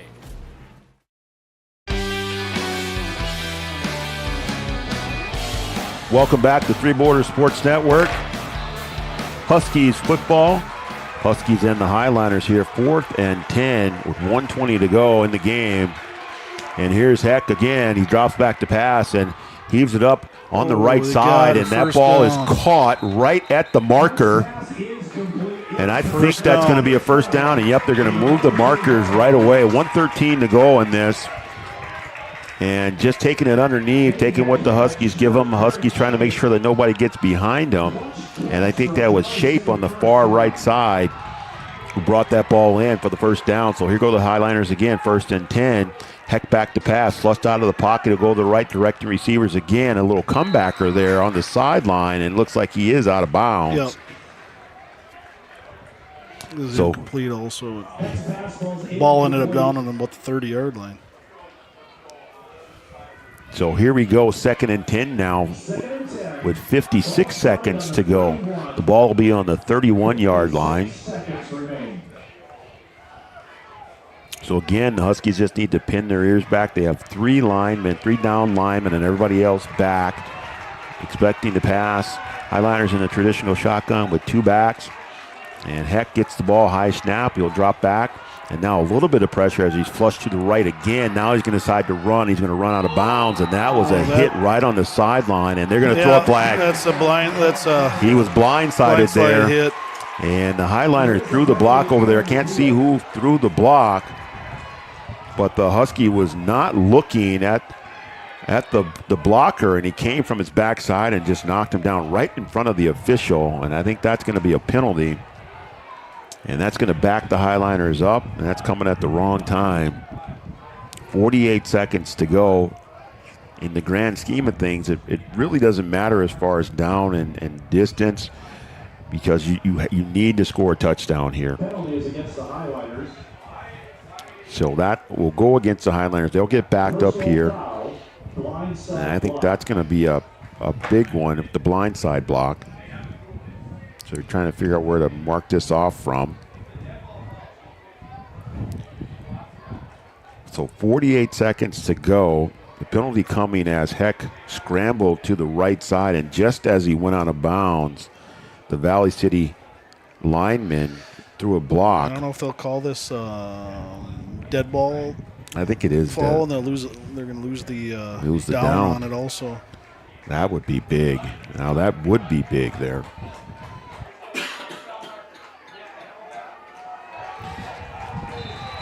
So second down now. Second and a bunch here. That doesn't matter. The Highlighters need to get into the end zone. Heck will be scrambled out, flushed out to his left, again pointing to his receivers. Got a man across the middle. And that ball's picked off. That is Jack Gilbertson with the interception in the middle of the field. And that is going to do it as the Huskies, with 38 seconds to go, and the interception by Jack Gilbertson, the Huskies are going to get their first win of the season in a fantastic football game here. And the Huskies lead 31-27. And they're going to come away with the win here. The Highliners do have 1 timeout, but really going to be able to get in the victory formation for the first time this year and get out of here with a win. So Kubala will take that and run up to the line and take a knee. And I don't know if the Highliners will take their timeout here or if they'll just concede. And it looks like I think they're going to use it. They're going to use their timeout. So the Highlighters will take their final timeout. Coach Ingen will call his players over to the sideline. We'll keep it here. 24 seconds to go. It has been a fantastic ball game between the Highlighters and the Huskies. 2 teams looking for their first win, and they have not disappointed, even though it has been in the dark. We think everybody's been able to see it, and just a good football game. We'd like to thank some of our sponsors, Giant Season Snacks. They also sponsor our coaches show, Essentia Health, Smith Motors in Wahpeton, Wahpeton Daily News, Optimum Rehab, Interstate Engineering. And again, our sponsors help bring you our content free of charge. Gripper Sports in downtown Wahpeton, Bell Bank, Dakota Ag Products, All Seasons Car Wash, Country Financial and Casey Formanak, Red River Grain, Hornstein Family Chiropractic, Red River Communications and Channel 28. Hopefully you're watching on Red River Communications and Channel 28, our very own cable channel. 24 seconds to go here. Sanford Health, also one of our sponsors. Red River Valley and Western Railroad. To be another snap here. And I think that will be the last snap of the game. As the Highlanders are out of timeouts, Kubala takes the ball. He'll take a knee. And that will be the end of this one as the clock will run out with 13 seconds to go. And the Wahpeton Huskies are going to defeat the Valley City Highliners for their first win of the season. And good football game tonight. Good football game with two teams that were looking for their first win, and the Huskies put one together. 31-27, the Huskies over the Highliners. And when we come back, we'll have our post-game show. Our post-game show is brought to you by First Community Credit. Make your dreams affordable with competitive rates and flexible terms with our products, FCCU. We'll be back in just a minute with our post-game show right here on Three Borders Sports Network. Insurance team ready to serve you. American Family Insurance, Miller & Associates, providing home, auto, life, farm, and business insurance. As residents of your community, they understand how important it is to be there for you, their trusted friends and neighbors. Together, they're building strong partnerships that help everyone succeed. American Family Insurance, Miller & Associates, a proud supporter of high school athletics. And we hope to see you at American Family Insurance, Miller & Associates. Since 1941, Minn Kota Ag Products has been helping farmers with their agricultural needs. The farming industry has expanded at great lengths, and Minn Kota Ag Products is there to provide farmers with their entire chemical, fertilizer, seed, and grain elevator needs. They also offer deep band tillage, chemical application, and fertilizer application, just to name a few. For market access at your fingertips and information essential to your farm operation, download the Minn Kota Ag Products app. Minn Kota Ag Products, proud to be a partner in your farm operation since 1941.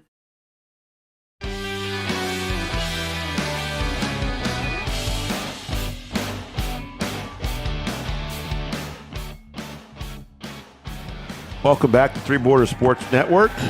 And we had a dandy of a football game here tonight. Two winless teams looking for their first victory of the season. And they really put on a show. They played the lights out, Coach Kappas. Played the lights out. They certainly did.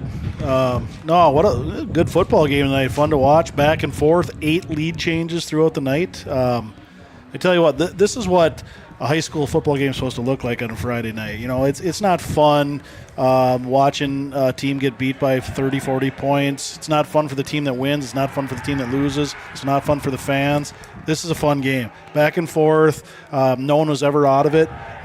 Just a fun game to watch. Fun game for these guys to be in. Yeah, I think that's the way it should be. I think that's the way a high school football game should be. Two teams that were very evenly matched, and they really did put on a show. And for the folks that were here and that were close enough to the field that could see things that were going on out there, it really was a good football game. Lots of scoring in this game, lots of lead changes in this game, and the Highliners and the Huskies put on a good one. Coach, you want to run through the scoring? Yeah, just going back to the first half, remember Wahpeton kicks a 27-yard field goal as time expires going into halftime with a 10-7 lead. They come out, they get the ball, they march down the field. They have the ball, I think, second or third or whatever, second down and goal from the 5 or whatever. They take a loss, blocked field goal, and bang, the momentum switches, and Valley City then drives down the field. It was a 5-yard rushing play by Caden Amon at the 6:53 mark, puts them up 14-10. And then just 43 seconds later, Trayton Mauk scores from 4 yards out on a carry, and Wahpeton regains the lead 17-14. And then with 46 seconds remaining in the third quarter, Heck hits Shape on a 29-yard pass down the middle of the field. Missed extra point. Valley City goes up 20-17. In the fourth quarter, Wahpeton regains the lead. Trayton Mauk on an 8-yard rushing play. Extra point's good. Wahpeton goes up 24-20. Valley City answers at the 5:26 mark with Heck on a quarterback keeper, 4 yards out. regain the lead 27-24, and then Wahpeton puts the go-ahead and eventual game-winning drive together. Steffens gets a 5-yard pass from Kubla. Extra point is good. Puts Wahpeton up 31-27, and then with 38 seconds remaining in the game, Gilbertson seals the deal with an interception. Yeah, how about the freshman coming up big? Had a couple nice receptions, a couple good gains, and then he comes up with the big play. Had the interception in the first half, too, as well. So Jack Gilbertson with 2 interceptions on the night. And the Huskies, a team that just didn't quit. They played with a little bit of adversity, had the turnover on the blocked field goal, had an interception in there, and really didn't quit. And down the stretch, they get it done. And really, even though the Highlanders didn't score, they had the ball last. It was going to come down to whoever really had the ball last and was going to win this game. The Huskies able to get down there and get the touchdown when they needed. And back and forth, the way a high school game should be. I thought Wahpeton was pretty disciplined tonight. When it comes to penalties, they didn't have a whole lot. They had a couple ineligibles, but nothing big really that cost them. Valley had the penalty just before the half that able to move the Huskies in the field goal range. Yeah, it was big. Yeah, so that was big. And then the Highlanders had the one missed extra point. So really that penalty and that mixed extra point really kind of helped the Huskies get over the hump. And they get the first win of the season here against the Valley City Highlanders, 31-27. They win the East-West battle, and they're able to survive here on Friday the 13th. Super weird saying Valley City's in the West. Right. They're usually in there. Well, basketball, they're in Region 1 with us. So, But football, they are in the West. And a good battle, always a good battle between Wahpeton and Valley City, no matter what the sport is. And the Huskies come out with the victory here tonight on the football field. All right, I think that's gonna do it for us. All right, I want to thank everybody for joining us here on Three Borders Sports Network. I want to thank those of you who joined us on Red River Communications Channel 28. And we certainly want to thank all of our sponsors. Thank our post-game sponsor, First Community Credit. Make your dreams affordable with competitive rates and flexible terms with our products, FCCU. So tonight, the Huskies are victorious 31-27 over the Valley City Highlanders.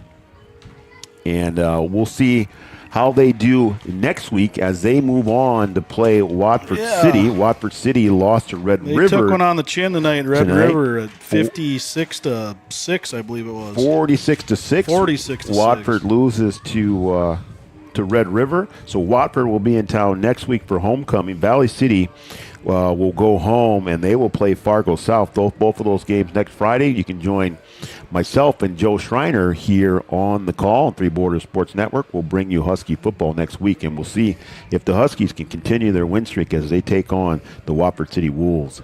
So for tonight, myself, Chris Kappas, and everyone at Three Borders Sports Network, we want to wish you a good night, and we will see you down the road here on Three Borders Sports Network. Good night, everyone.